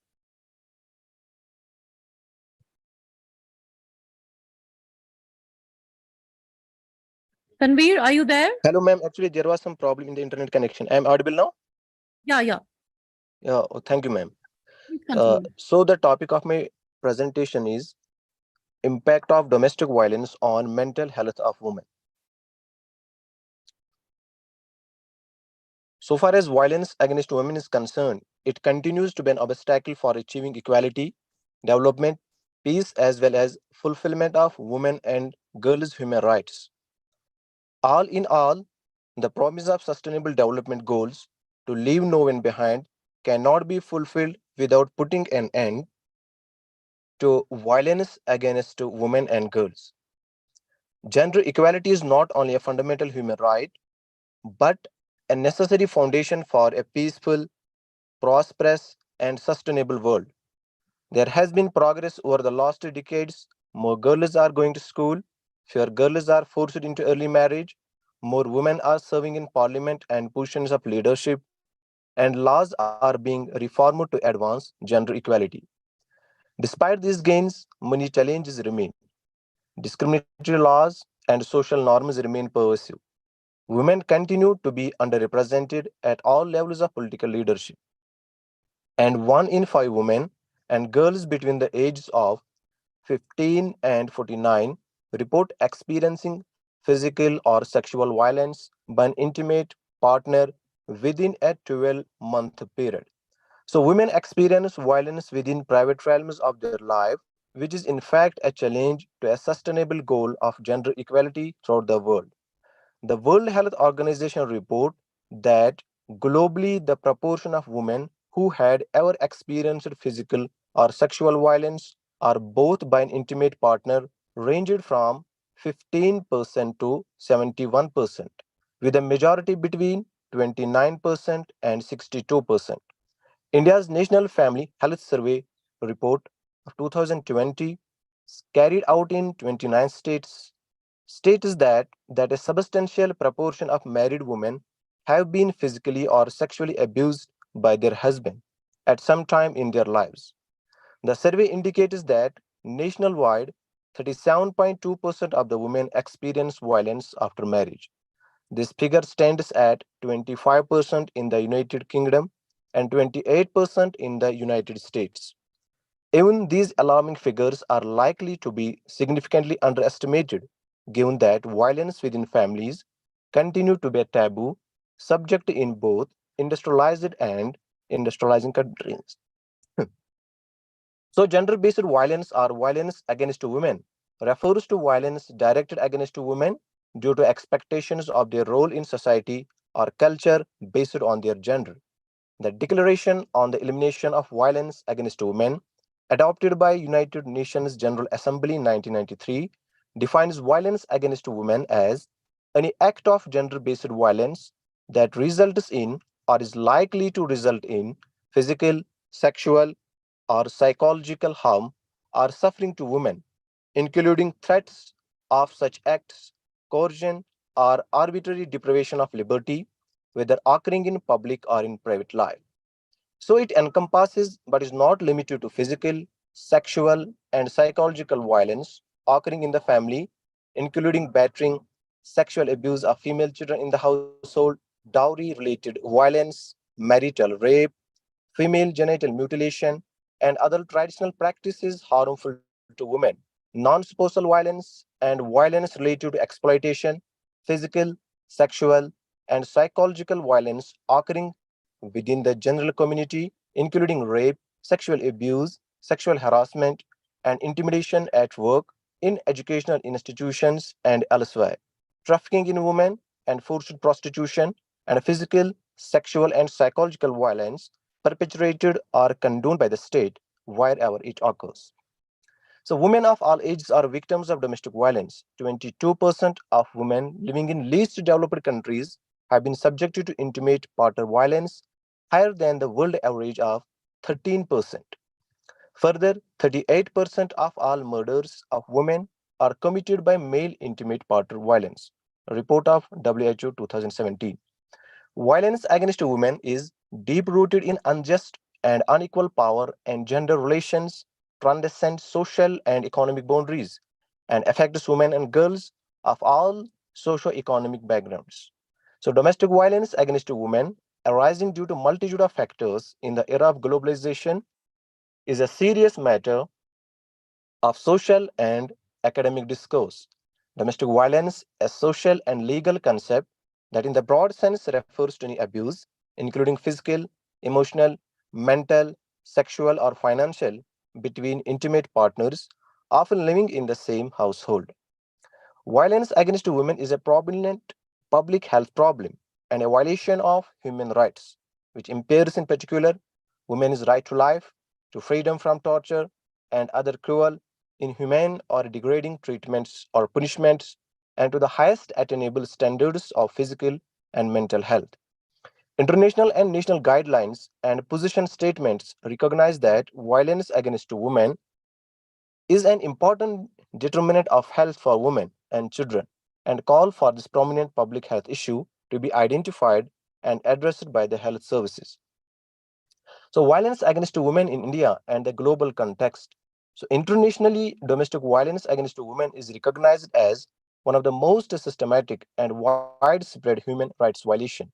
This is because such violence is rooted in gendered social structures rather than in the individual or in the random acts, and cuts across age, socioeconomic, educational, and geographical boundaries. It affects all societies and is a major obstacle to enduring and to ending gender inequality and discrimination globally.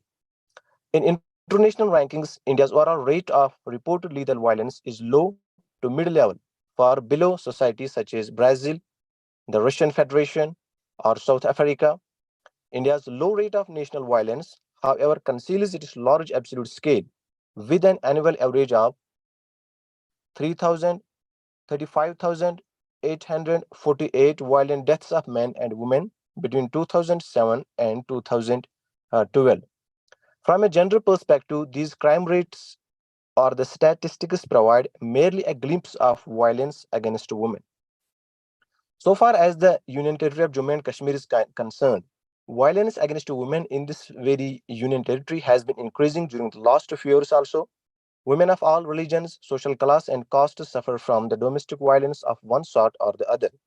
So it is better to understand this problem from an intersectional perspective, which will encompass and embark upon the dimensions of the problem at hand.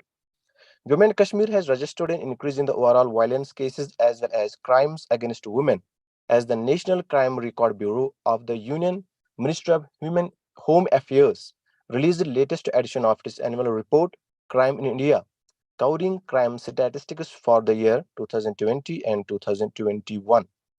National Family Health Survey 2019 to 21 also collected information on domestic violence from women between the age of 18 to 49 related to behaviors of their husband that causes physical, sexual, or emotional harm, including physical violence, sexual coercion, emotional abuse, and controlling behaviors.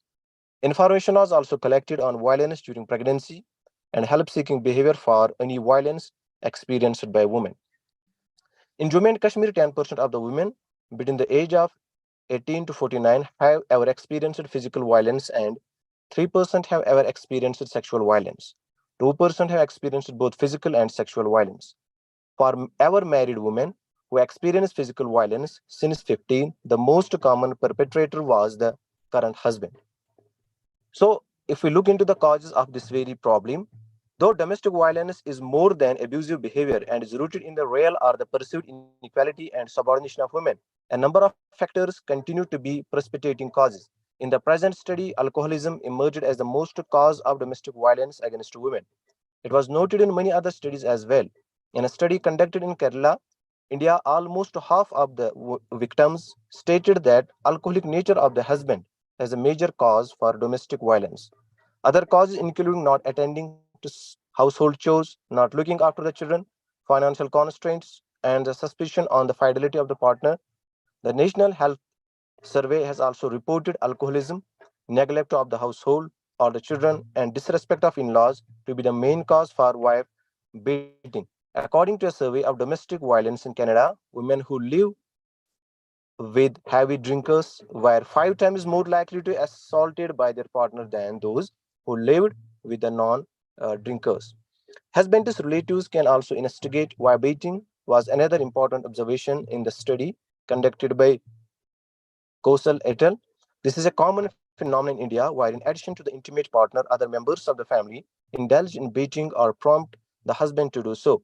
In a research study, around 60% of the women revealed that the mother-in-law influenced the husband to inflict violence. Kosal et al. Also reported that the perpetrator of the abuse was intimate partner husband in 48 cases of the study subjects. The husband's mother in 61% and husband's sister in 22% of the cases.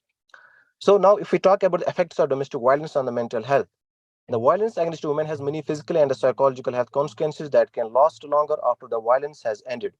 Physical health consequences may include biting, slapping, punching, acid throwing. And psychological health consequences may include anxiety, depression, trauma, and extreme stress reactions such as sleep disorder. The most worrying part of this spousal violence is that almost every third married woman who experienced spousal violence reported experiencing physical injuries, including 8% of who had eye injuries, sprains, dislocations, or burns, and 6% have deep wounds, broken bones, broken teeth. Yet only 14% of the women who experienced this violence sought help to stop it. And this is a survey of National Family Health 2020. So violence against women within the families is deep entrenched and is widely prevalent in India. The women's right to public spaces and their mobility has been severely limited by the threat of violence, which comprises their choice when it comes to education, work, and leisure. Mr. Tanvi, we're running out of time. I'm sorry, I'll have to intervene. Would you mind wrapping it up for us? Okay. Now to conclude, so far as violence against women is a violation of basic human rights, it is one of the crucial social mechanisms by which women are forced into subordinate position when compared with men. It must be eliminated through political will and by legal and civil action in all sectors of society. An effective response to violence must be multi-sectoral, understanding the cultural norms and attitudes that prompt acceptance of and even encourage violence against women and undermine women's enjoyment of their full human rights and freedom is essential. For this, all sectors, including education, health, legal, and judicial, must work in cooperation. Policies and strategies to eradicate domestic violence must be accompanied by other measures to eliminate gender inequality and ensure the equal and full participation of women in the decision-making and development process. With this done, we can envisage a society with less violence and crimes against women. Thank you. All right. Thank you, Mr. Tanvir. We have a question from one of our students. Someone has raised her hand. Can you please quickly come over? Okay.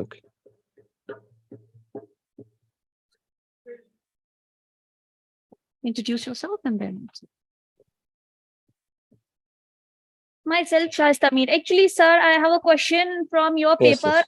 To ask you that what qualifies as domestic violence and what is to be excluded from this umbrella term? Thank you. That was too quick, actually. So far as domestic violence is concerned, it means a violence which is directed against a woman.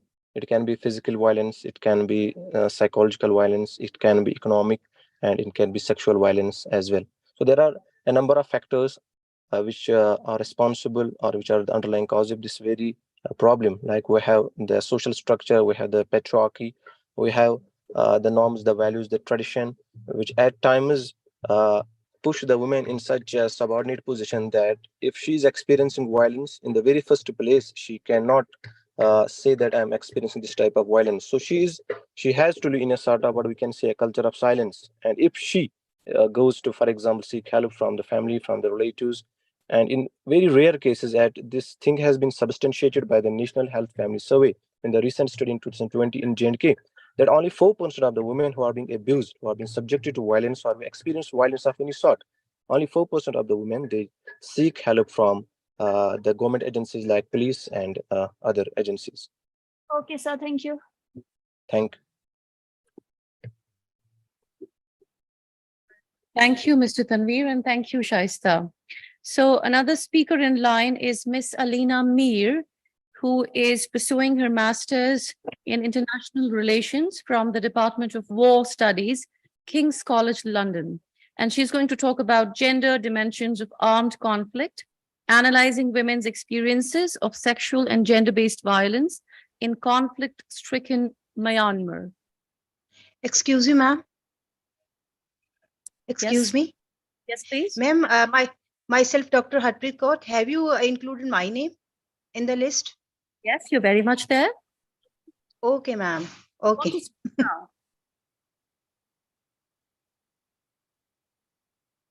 No. So, yeah. So is Alina with us? Okay, ma'am. After that, can I present my topic, ma'am? Sure. I'll call upon your name. Okay, ma'am. So nice of you. Is Alina there? Alina, are you there? So Dr. Harpreet, we would like to have you in her place for a while. Yes, ma'am. Thank you so much. Thank you so much for your cooperation, ma'am. So myself, Dr. Harpreet Kaur from Guru Nanak Dev University, Punjab, from the Sociology Department. I'm here to present my topic, that is domestic violence and constraint on maternity care. Am I audible, ma'am? Ma'am, am I audible? We can hear you. We can even see you. Please continue. Okay, ma'am. Thank you. So the rising prevalence of domestic violence over the years has made it count as one of the serious forms of human rights abuse. It is presently recognized as a root cause of an array of health concerns due to the subsequent physical, mental, sexual, and reproductive health issues that the victimized women face as a result of this. The experience of domestic violence during pregnancy has been associated with a wide range of negative health consequences like preterm labor, prenatal bleeding, abortion and stillbirth, etc. Further, the constraining impact of physical violence in pregnancy by depriving the woman of proper antenatal care also creates pregnancy complications like anemia, lack of postnatal care, and triggers postpartum morbidities as back pain and perineal pain. The present paper studies the constraints on maternity cares as a result of domestic violence in the form of non-cooperation from in-laws and husband from the perspective of the woman under study. The women victims of physical and sexual violence are 2 times more likely to be infected by HIV/AIDS and other sexually transmitted infections because of forcible abortions and withholding the contraceptives to avoid closely spaced unwanted pregnancies. Besides this, poor pregnancy outcomes like preterm low birth weight, deliveries, and perinatal deaths can result from poor diet and physical strain during pregnancy. The objectives for the present study are to know the reproductive health status of women, to examine the utilization of maternity services by the concerned women, and to analyze the constraint on maternity care services. The research methodology which was followed to research this, you can say, study, the present study is descriptive in nature and based on primary data. It describes the characteristics of the population. Data collected thus is suitable for quantitative and qualitative analysis as well. An interview schedule has been used for collection of data. The universe of the present study was the rural women of 15 to 49 years of age from the 4 blocks, namely Ajnala, Atari, Verka, and Majita, following lottery method. And 292 respondents were approached with the help of ASHA workers associated with primary health centers in Amritsar districts through simple random sampling technique. And these victimized women were selected from the list and diaries of ASHA workers who were under medication and treatment from primary health centers for their violence-prone health issues.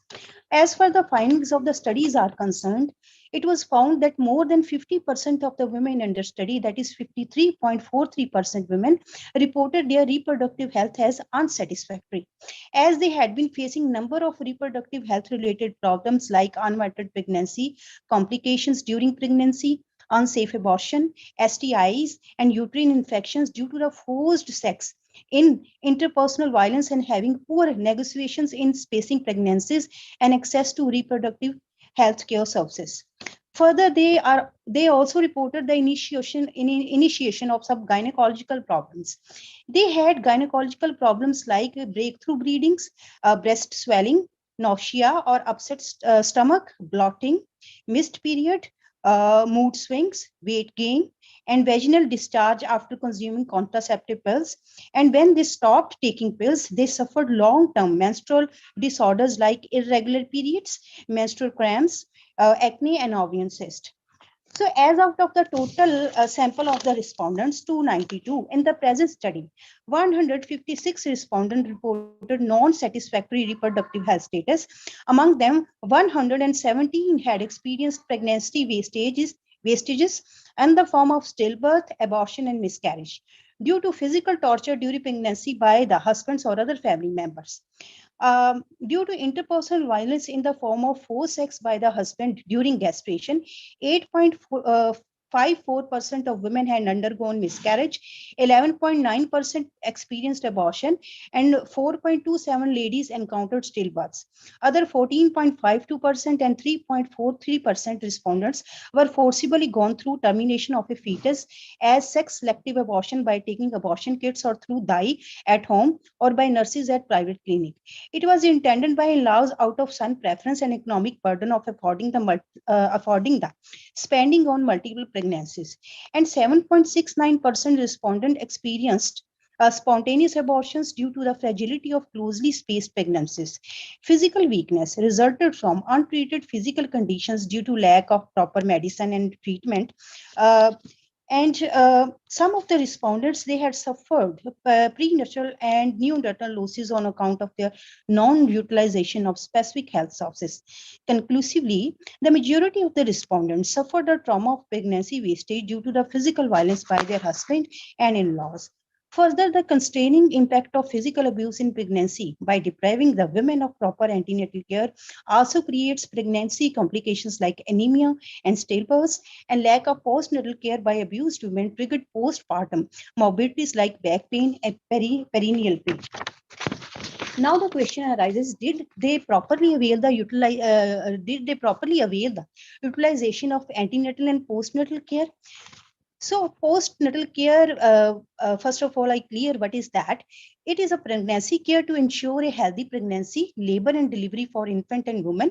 Babies born to mothers without maternal care are expected to be born with low birth weight. Low birth infants are 5 times more likely to die. And some necessary steps which are followed in the treatment of prenatal care, they are taking tetanus toxoid injections, deworming, iron and folic acid supplements daily for a minimum of 100 days in India, and schedule of visits including 4 or more antenatal visits every month in the first 6 months of pregnancy, every 2 weeks in the 7 and 8 months of pregnancy, every week during the 9 month, and visits may include taking blood tests to check the anemia, HIV and blood type, monitoring blood pressure, monitoring weight gain, monitoring baby's growth, and position and heart rate, and talking about special diet and exercise. And further, the postnatal care. When the child is born, health facilities are offered to mothers and infant, and within the first 42 days after childbirth. And postpartum care includes taking proper rest by having sleep when the baby falls asleep to avoid tiredness, keep bed near baby's crib, to ease night feedings. Nutritious diet intake involves avoiding high-fat snacks and focusing on low-fat foods and protein, vegetables and fruits. And for vaginal care, taking scheduled checkup and treatment from a doctor within 6 weeks after delivery to heal vaginal soreness or tear during delivery. And frequent urination or pain and discharge, including small clots, during the first few days of delivery, and also refrain from sex for 4 to 6 weeks after childbirth to let the vagina heal up. And postnatal vitamins include vitamin D, vitamin B6, vitamin B12 that are essential to keep mom and baby healthy. So majority of the respondents, they had availed both antenatal and postnatal care. But on the contrary, there are some, you can say, women in the study. They are 25.35% respondent. They did not visit even the nearest health centers for antenatal care, and 26.36% they did not avail the postnatal care at all. They also explore the reasons for respondents' non-utilization of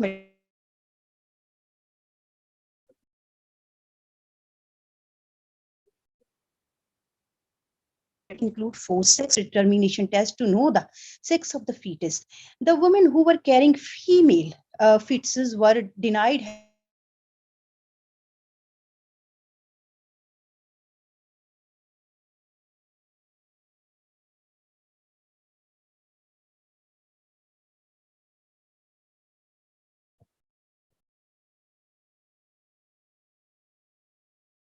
It seems there's some glitch, some technical issues. We can wait for a moment for Dr. Harpreet to join back. She's probably about to conclude her presentation. Dr. Harpreet, can you unmute yourself, please? Yes, ma'am. Am I audible now? Yes. Please continue. Okay, ma'am. Thank you so much. So out of the son preference, they were aborted, and so that there are through such medical refutation, there might be a possibility of stillbirth or natural birth. Other women faced familial constraints on their access to antenatal and postnatal care due to addictive, abusive husbands and non-cooperative in-laws who did not accompany them for routine checkups and proper medication from the doctors. They remained confined in homes with their untreated medical conditions. They also tolerated in-laws' abuses and taunts regarding their seclusion period, that is Sawa Mahina, the 14 days after the the birth child for staying with only in-laws and bothering them. They are not staying with their parents, so they just invite the taunts of their in-laws and their infidel husbands who also doubt the child birth. This child is not belong to them. And 10.59% respondents felt that due to cultural restraint, they did not go for maternity care services. They simply followed traditional methods. The services of traditional birth attendants are commonly preferred over modern health services. And these TBAs gave messages to respondents generally in the massage to respondents generally in the 4th and 8th month of pregnancy with coconut oil and holy water. Having trust in traditional care, it was believed that without screenings or tests, they could know the baby's position. And even after delivery, the women were given regular services by traditional birth attendants to bathe the newborn and to treat the newborn's umbilical cord till it falls off, to massage them to hasten the return of the uterus to its normal size. So these were some of the, you can say, constraint on the maternity care services. Finally, there were also some community constraints. The community members' narrow perspective on illness and care and their ignorance about the problems related to pregnancy and childbirth.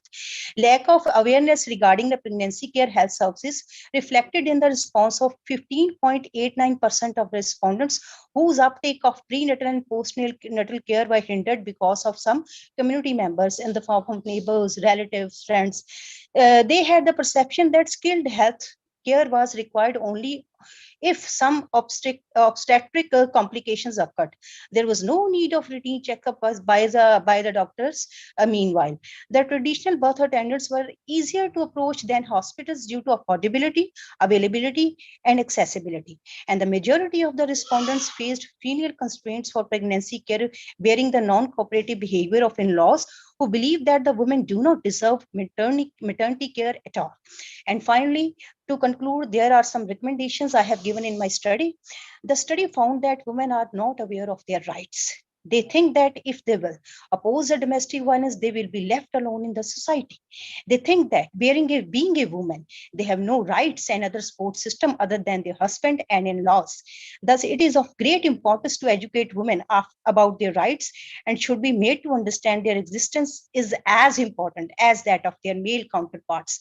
For doing this, ASHA workers can play a key role, and the ASHA workers can spread awareness and educate the women under their designated area about their rights, different provisions in law favoring women. In this direction, NGOs can come forward to spread gender sensitization notions and empower women. NGOs and government can work in synchronization. Further, TV and media can also spread the awareness. Promoting gender equality is of utmost importance in patriarchal society of India, where women's subjugation is a norm. This can be done by conducting frequent workshops in the villages, educating people about gender equality, fairs, puppet show, Nukkad Nataks, and such event based on the theme of gender equality should be frequently conducted in villages. The difference in the outlook and treatment of the two genders by the society contributes largely towards domestic violence. As a matter of fact, parents are always seen to promote the concept of supremacy of male child and superior position of male child in the family. On the other hand, girls are made to believe that they are inferior and worthless in front of males. The most shocking and horrible aspect is that girls and women are made to believe that it is okay to be beaten, tortured, and treated as doormats by the husband. All this creates the foundation of domestic violence and makes it even stronger. Thus, gender sensitization of the society is very important in order to break the link and cripple the concept of inferior and superior sex in the society. Education, awareness, and strict law enforcement can contribute in this direction. Thank you so much.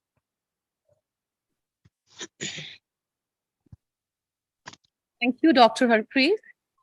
We're running out of time, so we won't be able to have more Q&A sessions. We'll simply move on to our next speaker, who is Dr. Irfanul Majid, and she's the principal of Government Degree College Women, Anantnag, Kashmir. She'll be talking about mainstreaming gender sensitization in higher education institutions, a sociological analysis. So Dr. Irfan, have you joined? Are you there with us? Dr. Irfan, can you hear us? Dr. Simon, can I make the presentation if she's not there? Sorry.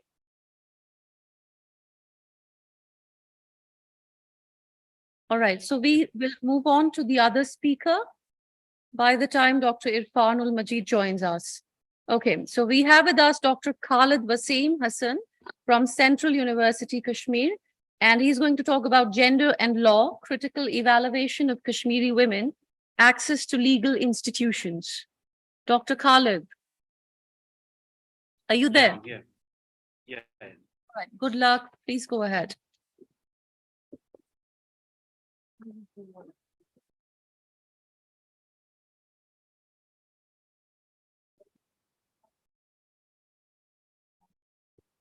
Am I audible? Yeah. Yes, Please Dr. check if Khalid. I'm audible. Actually, see your screen as well. We can hear you. You can start with your presentation. Okay, so today I want to bring to the table one of the important intersections that's on gender and law. Already a lot has been discussed from yesterday, particularly Professor Vijay Lakshmi and today Dr. how gender is a construction and how cross-sectionality is important to take into consideration when we talk about gender discrimination. But then we need to also consider that there are varied lived experience of the women across the globe, where the discrimination cannot be same, so the fight against discrimination cannot also be the same. So that's why there are debates in the feminist theory where universal versus localized is debated, whether there needs to be this whole concept of sisterhood across the world, or do women in different locations have their own struggles, have their own fights. So that's why region-specific, religion-specific, as well as even sometimes language-specific struggles are important when we talk about gender and gender construction.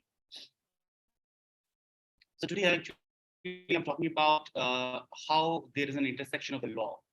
The dominant narrative, if you look at, is that law brings equality, law brings justice. Why this whole idea of state coming into picture, the social contract theorists argue that a state is there because a state implements law, and through law you achieve equality, you achieve justice, and there is no discrimination vis-a-vis gender, caste, sex, and other identities. But the question is that does gender really bring the gender justice, or are there certain problems? There are women faced with the law at different levels. For example, we have international law where a lot of states have ratified laws, for example, CIDWA, Convention against the Elimination of Women, against the elimination of violence against the women, where many states have agreed that there should be no violence at the state, local, or at the family level against the woman. So there are laws where all states agree. So, and then we have domestic laws in the form of constitutions. We have state-drawn laws where the protection and the rights are given to women and marginalized sections of the society. And then we also have customary laws, which are supported by traditions, religion. But again, the question in all three surfaces, there's equality in law is crucial to gender equality, but does it guarantee the equality in the real sense? Or there is a misnomer. That's where the assumption that law is autonomous social practice, discrete from religion, politics, and ethics, it has been challenged, and the feminist political theory, which has challenged patriarchy in general, but it also challenges the legal institutions, where it sees that law reflects, produces, expresses, and constructs the power along sexually patterned lines. So that's how we have in last 3 decades the emergence of feminist jurisprudence in a real sense. Some of the important works which have come for last 3 decades, which have become the hallmark in feminist jurisprudence, are like Hilary Bernard's book on source of feminist jurisprudence. There is Martha Kalman's work on Introduction to Legal Feminist Theory. And then there is Cynthia Grant-Baum's work on feminist jurisprudence, causes and materials. All these works actually are challenging this notion that law, it's given that law brings equality. It's given that law will protect the gender inequalities. Rather, what they focus that law, along with other conditions, have been fundamental in women's histories about. And the objective that they present the feminist jurisprudence is that it tries to explain the ways in which law plays a role in the woman's subordination itself. Secondly, it aims to change women's status through reworking on the law and its approach. And either it can do it in the reformist manner, that the existing laws should be no longer there. There should be new formation of laws. There should be new laws where women will be also vocal. They will be part and parcel in the discussions. Or the existing laws can exist, but we need to bring the sameness, equality before law among men and women, or there should be differential treatment also. If women have particular needs, can there be laws specific to the gender, specific to the woman?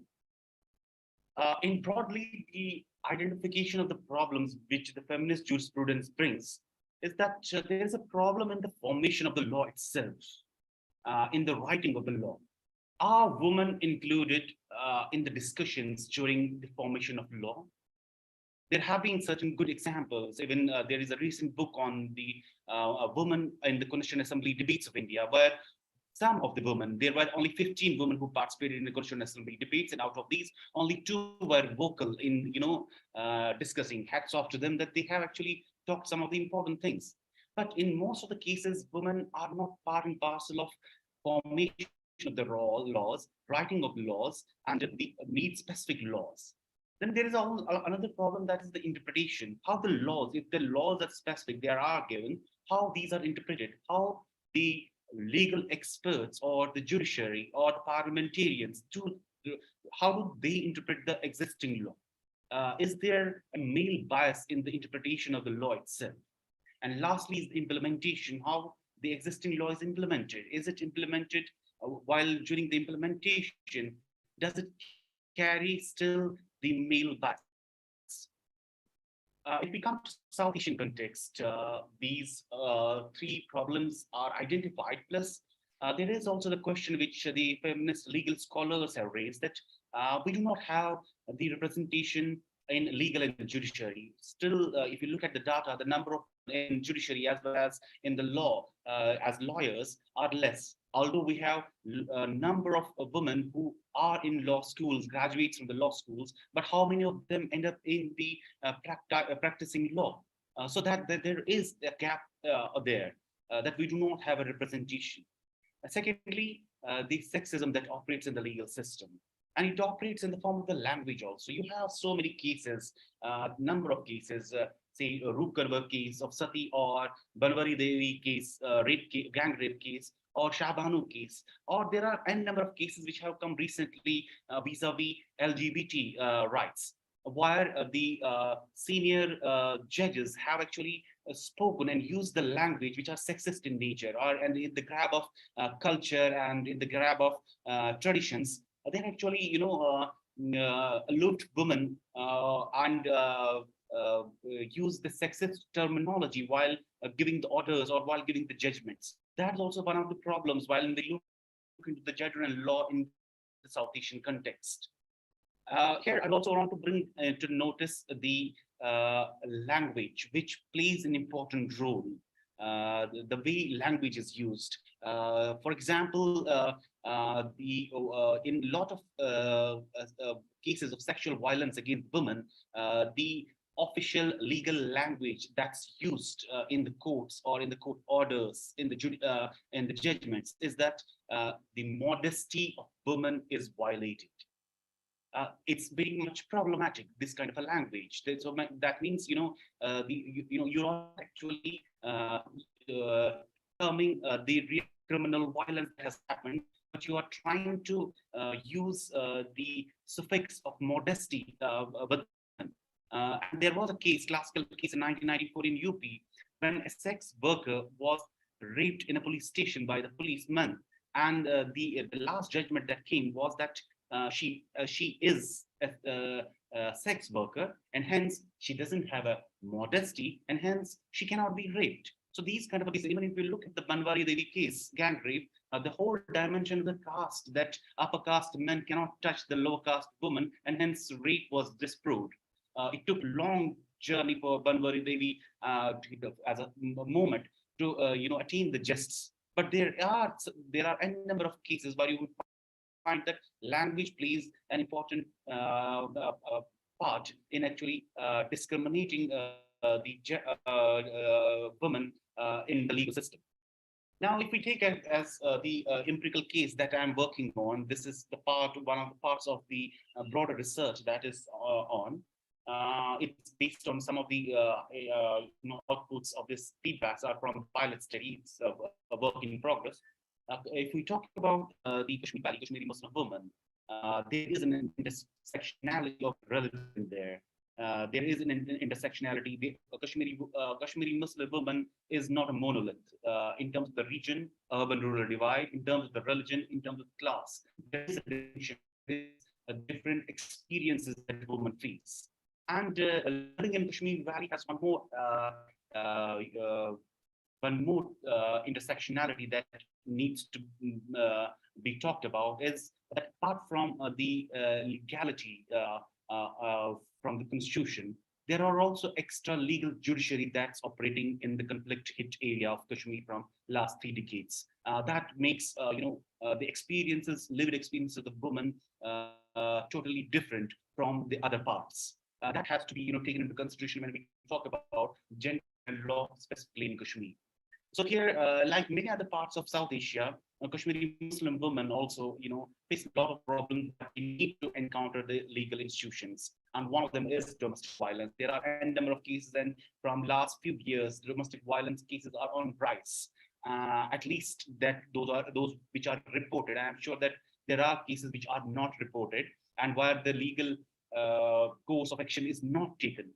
But this is, as the local dailies have highlighted, there are a number of cases that the women face. And it's because of the domestic violence, the women have to encounter the legal system in J&K. Then there are homicide cases, there are typical criminal cases, criminal violence against women, where women are forced to encounter and face the legal institutions. And then there are also the violence that happens from the state-led violence, which across genders people in Kashmir are facing, and the women are no exception. But then if you look at the challenges that the women face, and some of these challenges are overlapping where the women from the South Asia are facing, but typically in Kashmir, some of the important challenges that I have come to notice are, first, again, the language of the law, where, there is the masculine views and the ideas that become the yardsticks of, delivering a justice or listening to the case, or even writing about the complaint and the cases. There is a masculine view that is ingrained in the language of the law itself. Then there is also less sensitization still around, though we'll see that in terms of the education, the percentage of women in J&K is good as compared to the other states of India. But still, here we are talking about the legal knowledge about the rights, knowledge about what sort of thoughts one can take when they are offended, when there is a violence, criminal, sexual, or other cases of violence against the woman. What is the procedure? What is the legal procedure? That kind of knowledge is still not existing.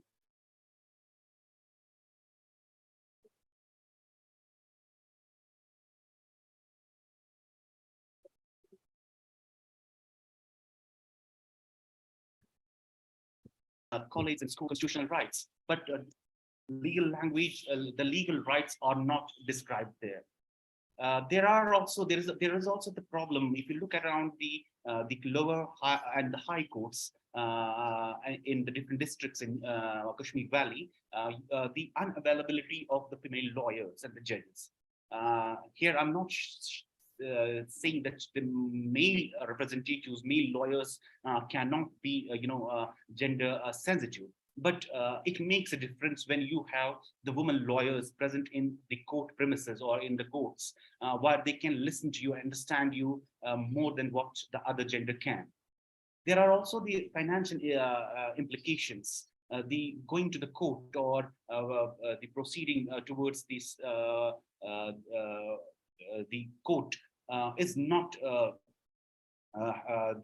free, or it has financial implications, and it's particularly the women who are dependent on the other, who are not financially independent. It becomes problem to hire a lawyer, pay the court fee, and to continue their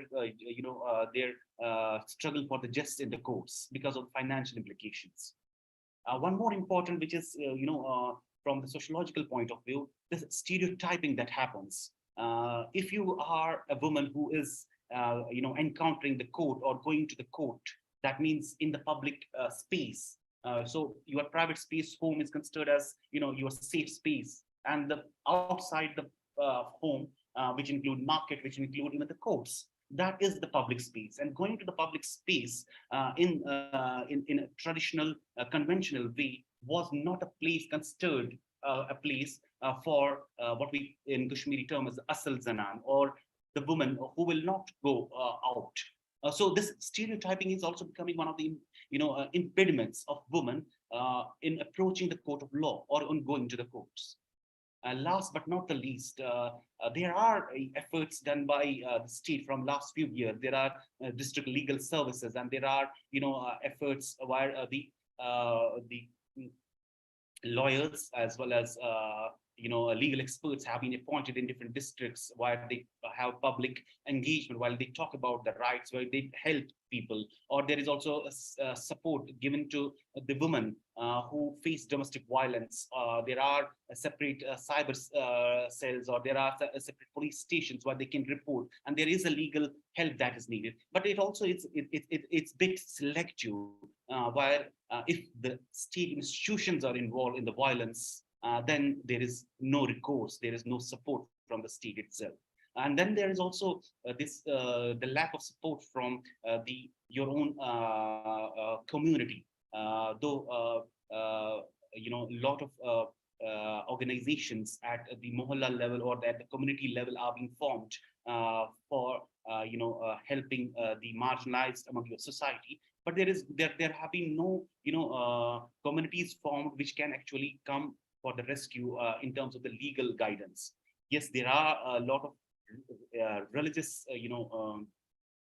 religious organizations which help women, particularly in Kashmir Valley, in terms of the family laws, in terms of the divorce, or in terms of other. But when it comes to the violence, when it comes to the criminal offense against the woman, there is no recourse from the community to help. So in brief, I want to conclude with this, that there is a need of a gender responsive legal system in South Asia in general, and Kashmir in particular. If we are looking forward for the peace, then law is the bridge for the peace. But this law needs to be gender responsive. Thank you.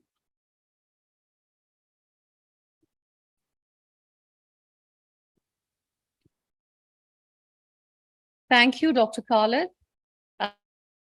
Question for you from one of somebody in the audience, please. A quick one, though, because we're running out of time.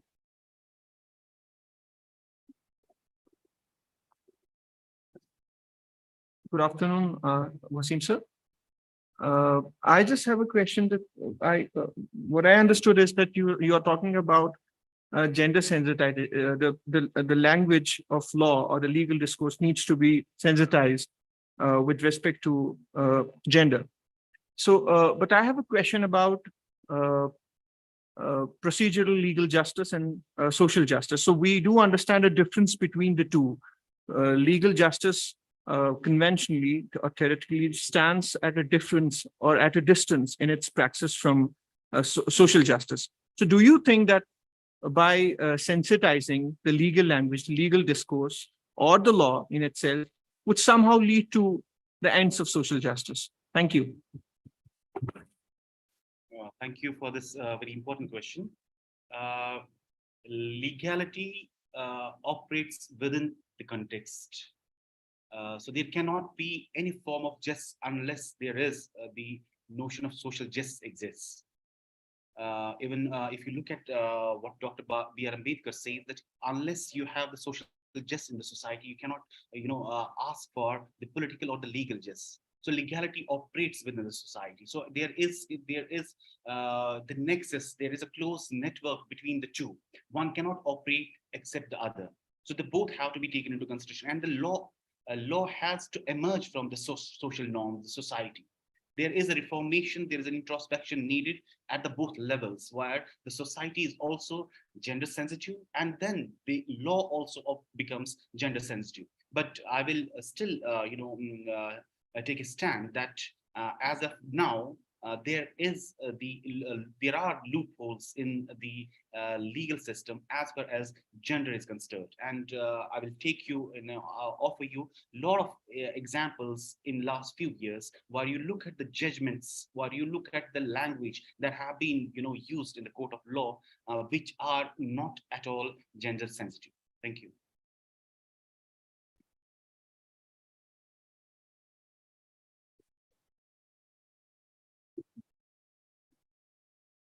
Thank you, Dr. Wasim. A special thanks goes out to you since you have been waiting very patiently for us as you were the last speaker in the panel. With that, we would want to conclude this technical session, and I would want to extend my gratitude to all the participants, the audience, of course, the dignitaries who have spared a long day for us and have been waiting very patiently. With that, I would request Dr. Rashmi Singh to come over to the dais for the concluding remarks. Ma'am, we're really grateful since you spared an entire day for us.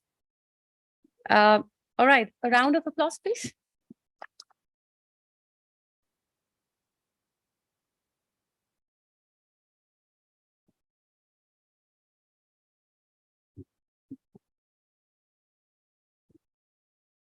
Good afternoon, from good morning to good afternoon now. And I must say that the privilege is entirely mine for having listened to such a rich array of various perspectives that have come.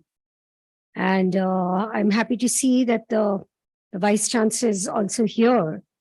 And it gives me an opportunity to reflect upon the very, very, wide spectrum of research and the findings which have been brought by the scholars traversing from various parts of Kashmir itself. I could hear from different districts of Kashmir, as also from, scholars from Jamia Millia University, scholars from JNU, from Delhi University. So at the outset, I would like to congratulate and compliment each one of you for having brought out these findings, which are, I must say, quite profound in terms of, three types of implications. One, in terms of policy. Number two, in terms of, strengthening of programmatic interventions, which any policy essentially requires. That when the policy is translated on ground in the government parlance, what we have been used to seeing across my decades of being in the public services is that we talk about certain very specific schematic interventions, which we call schemes, public provisioning of services, allocation of budget. So these are the things by which we translate the policies on ground. But the third thing, which you touched on, which is extremely important, that is the societal response. That is the community engagement. That is the community ownership. Because the last one which we heard was like about legals, communitizing of the legal, the mandates, so to say. Now, what is communitizing is actually the ownership. Because ultimately, what we are seeing today is the gap between something called the de jure status and the de facto status. So the challenge today is how to reduce the gap between the two, the de jure and the de facto status, across various levels, intersections that we talked about, be it region, religion, caste, class. So how do we reduce this gap? Whereas given a scenario in which there are number of proactive, affirmative laws, legislations, policies, programs, intent also of the government and of the very, very wide variety of stakeholders who are actually involved in being able to reduce this gap in letter and spirit. Yesterday, we were talking about gender not being the notion of only looking at women. I totally agree with it. We are talking about inclusion not being just talked about only for women to be included in the process, but inclusion is all. For example, when we talk about the rights of a girl child, a girl who's wanting to come to school, but not being able to come to school because of certain, again, social barriers which are precluding her access to something which legally comes as a right to her. Why right? Because there's RTE, there's right to education, but there's something which is preventing her. Now, again, an example in one of my, recent forays for an official work in a village where I find a girl who is looking longingly to enter into a school, but she did not have the access because there was no birth certificate. So for years, she was waiting. Her parents it came easy for them because, there was this child who was looking at their other younger siblings. So they did not make that kind of effort. So my appeal to the principal was that, look, 7 years of her precious life already gone. So, on my personal appeal, let her be in. Let the birth certificate come in due course, which it did finally. But these are certain policy paradoxes that we keep challenging ourselves with. So here, when I look at the spectrum of what I heard, it was across the parameters of health, which talked about, I'll not name each of the presenters, but what was very interesting was to see how maturely you've caught on to the social determinants of, say, health. Because health per se, to be seen as something which is going to be seen only by the health department, only by the health ministry, does not really work. There's so much which relates with, say, the social status, the kind of access to resources, the kind of also the awareness, in terms of women being able to have a health-seeking behavior, women being able to seek out the health services. So a lot of social norms really do apply. So I'm glad that that was touched upon. And also the kind of underlying social barriers which are there, which prevent the access. And the role of, say, augmenting incomes. The role of, where we say the socio-economic empowerment as a whole, when you look at a healthy society, when you look at the well-being of an individual, of a woman as a whole, which tomorrow is also leading to a vicious circle of how much healthy our children are, which actually affects. We know that. We know that it's a life cycle. We know how much the health of an adolescent girl today counts for us. We know how much it counts for us if the early 2 years of a child, if not given proper nutrition, land up our children becoming slow learners, land up our children becoming more a liability than a resource. Do we want that? Do we want that to happen? So that's the kind of thing in terms of our entire life cycle that we need to challenge ourselves with. And there the interconnectedness of things is important. So I use the example of health because we can't look at health only in isolation. Similarly, we can't look at skill in isolation. We can't look at livelihood in isolation. We can't look at education in isolation. So what then needs to be done?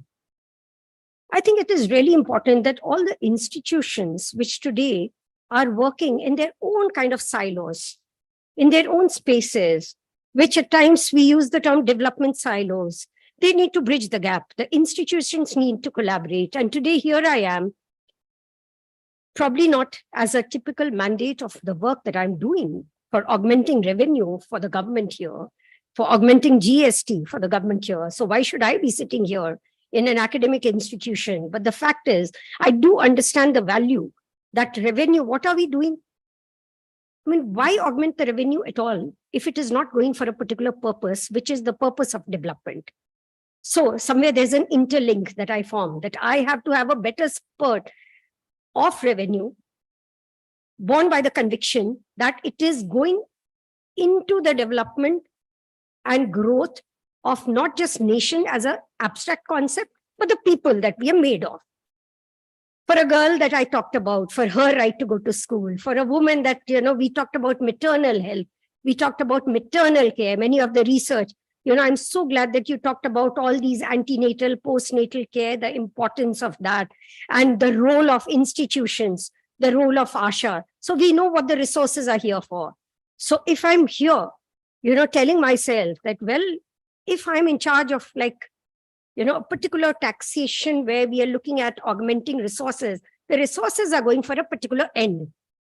So I'm really glad, again, thankful to the Vice Chancellor, to the Dean, to Shabnam ji for bringing me here so that as a practitioner who's actually involved, engaged at the grassroots, at the community level, looking at issues, the pragmatic challenges that we find, and then being able to hear the researchers over here, the researchers who have talked in terms of taking interviews, conducting focus group discussion, and then you bring out the empirical evidence in terms of the real challenges which you have found when women spoke to you. For example, I was very touched to hear one of the researchers saying that in Manipur, you're talking about the institution of a church. And then you say that, well, we found that the ceiling operated there because, 90% said that, no, how can a woman do so-and-so role? I mean, she cannot, take up a role other than being in charge of probably just the resource mobilization. Why a role of leadership? So those are some of the things which kept looming. That why that role of leadership, when it, comes to look at the role of women in private space, the role of women in public space, and the kind of typical, gender relation, the gender role that has played in our psychology. So it's difficult for us to challenge certain assumptions. But I think it's time that we challenge the assumptions only for the sake of ensuring that there's balanced growth and development. Why I say that? Maybe it's like an experiment, because in the morning I said something about look at the data, look at the Human Development Index, look at our Gender Development Index scores. Are we satisfied? Are we happy? Can we say that, yeah, we are on a, that kind of high ranking that we actually should be?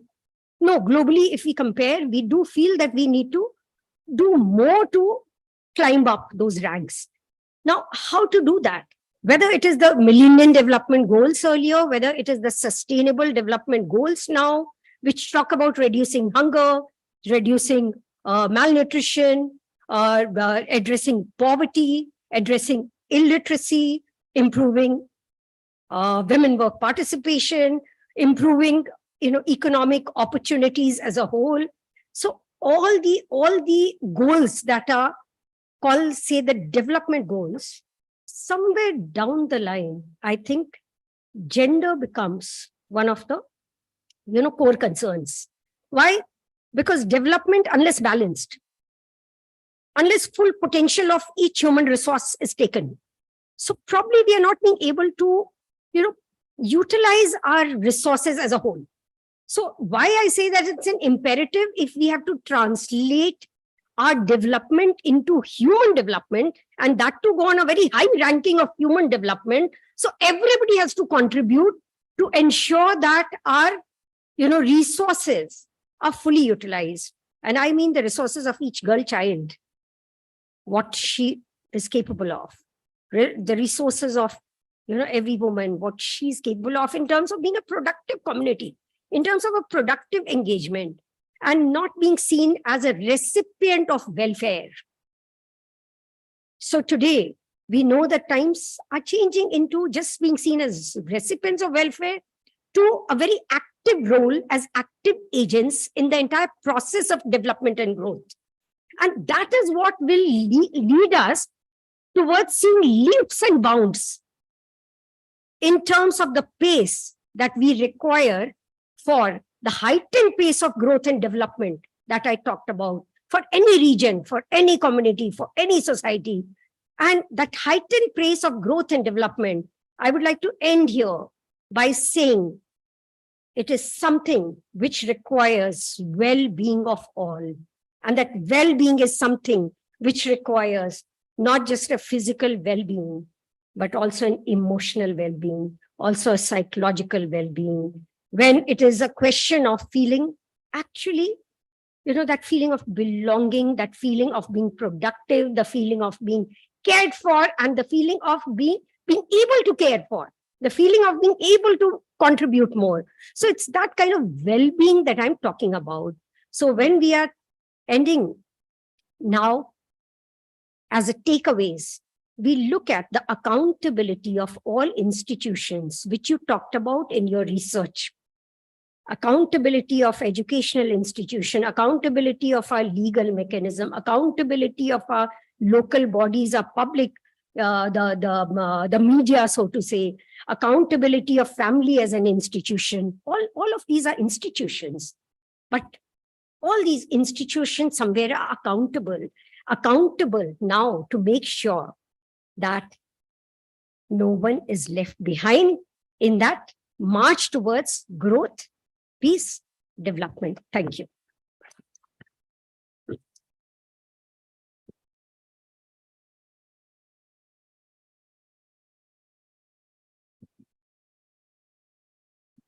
Dr. Rashmi Singh, we can't thank you enough for being a part of the conference, for sparing an entire day for us, and most importantly, for drawing our attention to such meaningful and profound things. We thank you with all our heart. Thanks again. And for the formal vote of thanks, I would like to call upon the dais Ms. Daraksha. Ms. Daraksha Bhatt is a member of HWVO, Human Welfare Voluntary Organization. Over to you, Daraksha. Thank you. Yes. I would like to extend my heartfelt thanks and congratulations to our keynote speaker of this technical session, Dr. Rashmi Singh, Commissioner, State Taxes, Chairperson, Dr. Nazir Ahmed Kute, Dean Social Sciences, Cluster University, Srinagar, for chairing the technical session 4 that was on gender and development, implementation and challenges. Many, many congratulations and thanks to Cluster University, our worthy Vice Chancellor, Professor Dr. Qayyum Hussain, to Human Welfare Voluntary Organization and JK Bank for giving us all an opportunity to gather under one banner, share our insights and experience on gender sensitization on different themes like feminism, waves, and etc. Thanks to all the participants, researchers, our social scientists for presenting their work and enlightening us with their findings and recommendations. Having my academics in gender studies, I'd personally be able to connect with what Dr. Rashmi ma'am, she was talking about, how we need to engage all people and intervene at multiple levels. And for that, we are actually at Human Welfare Voluntary Organization, we are implementing a project on Engage, that's engaging all for gender equity. Also, there is a shift on our part from equality to equity, how we will not compromise the potential of a woman or potential of any gender, be it a man, woman, or anyone in this world. So working, there's one of the, I would like to brief some of the components. Like there is a Gender Champion Fellowship. We are implementing every year in District Baramulla and District Pulwama. And till date, we have trained 220 gender fellows in both the districts. We have almost 30 gender advocates and action groups, so that tomorrow they go back in their settings. It doesn't need some, some academic degree for now.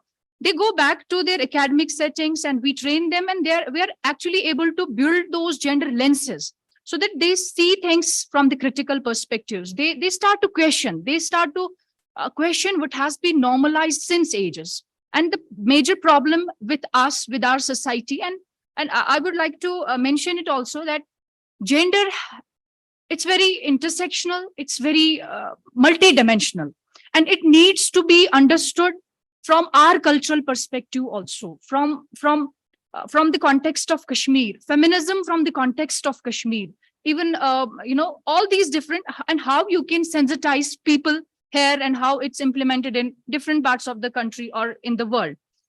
So my special thanks to Professor Shabnam Ara, convener of the conference, this whole setting, to Dr. Binish Gilani, co-convener of the conference, and thank you very much to all the students, all the researchers, all the scientists, and all the dignitaries. Thank you very much.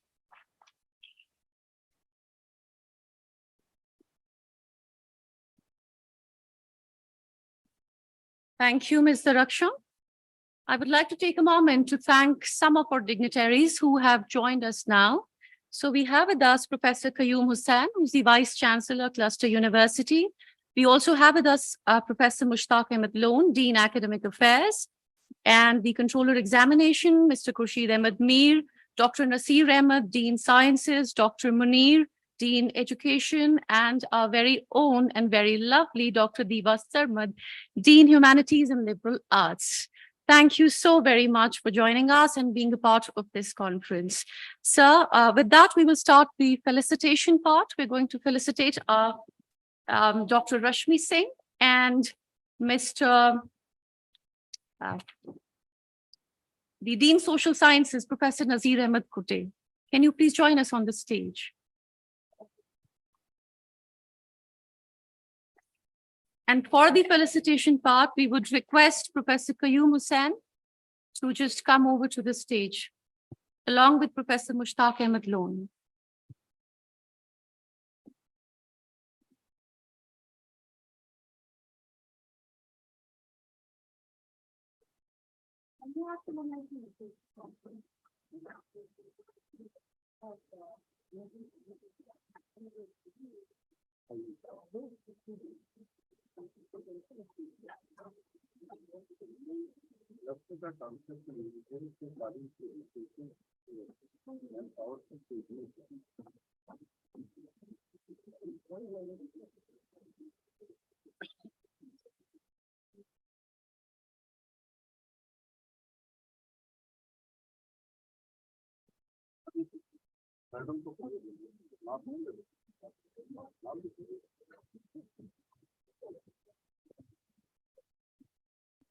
A quick round of applause, please.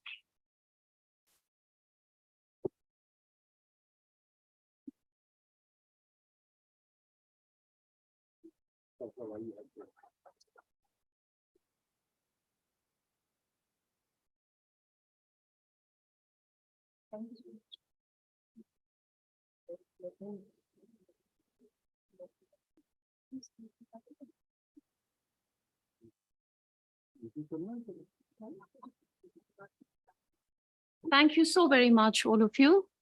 Kindly be seated. With that, we'll break for lunch now.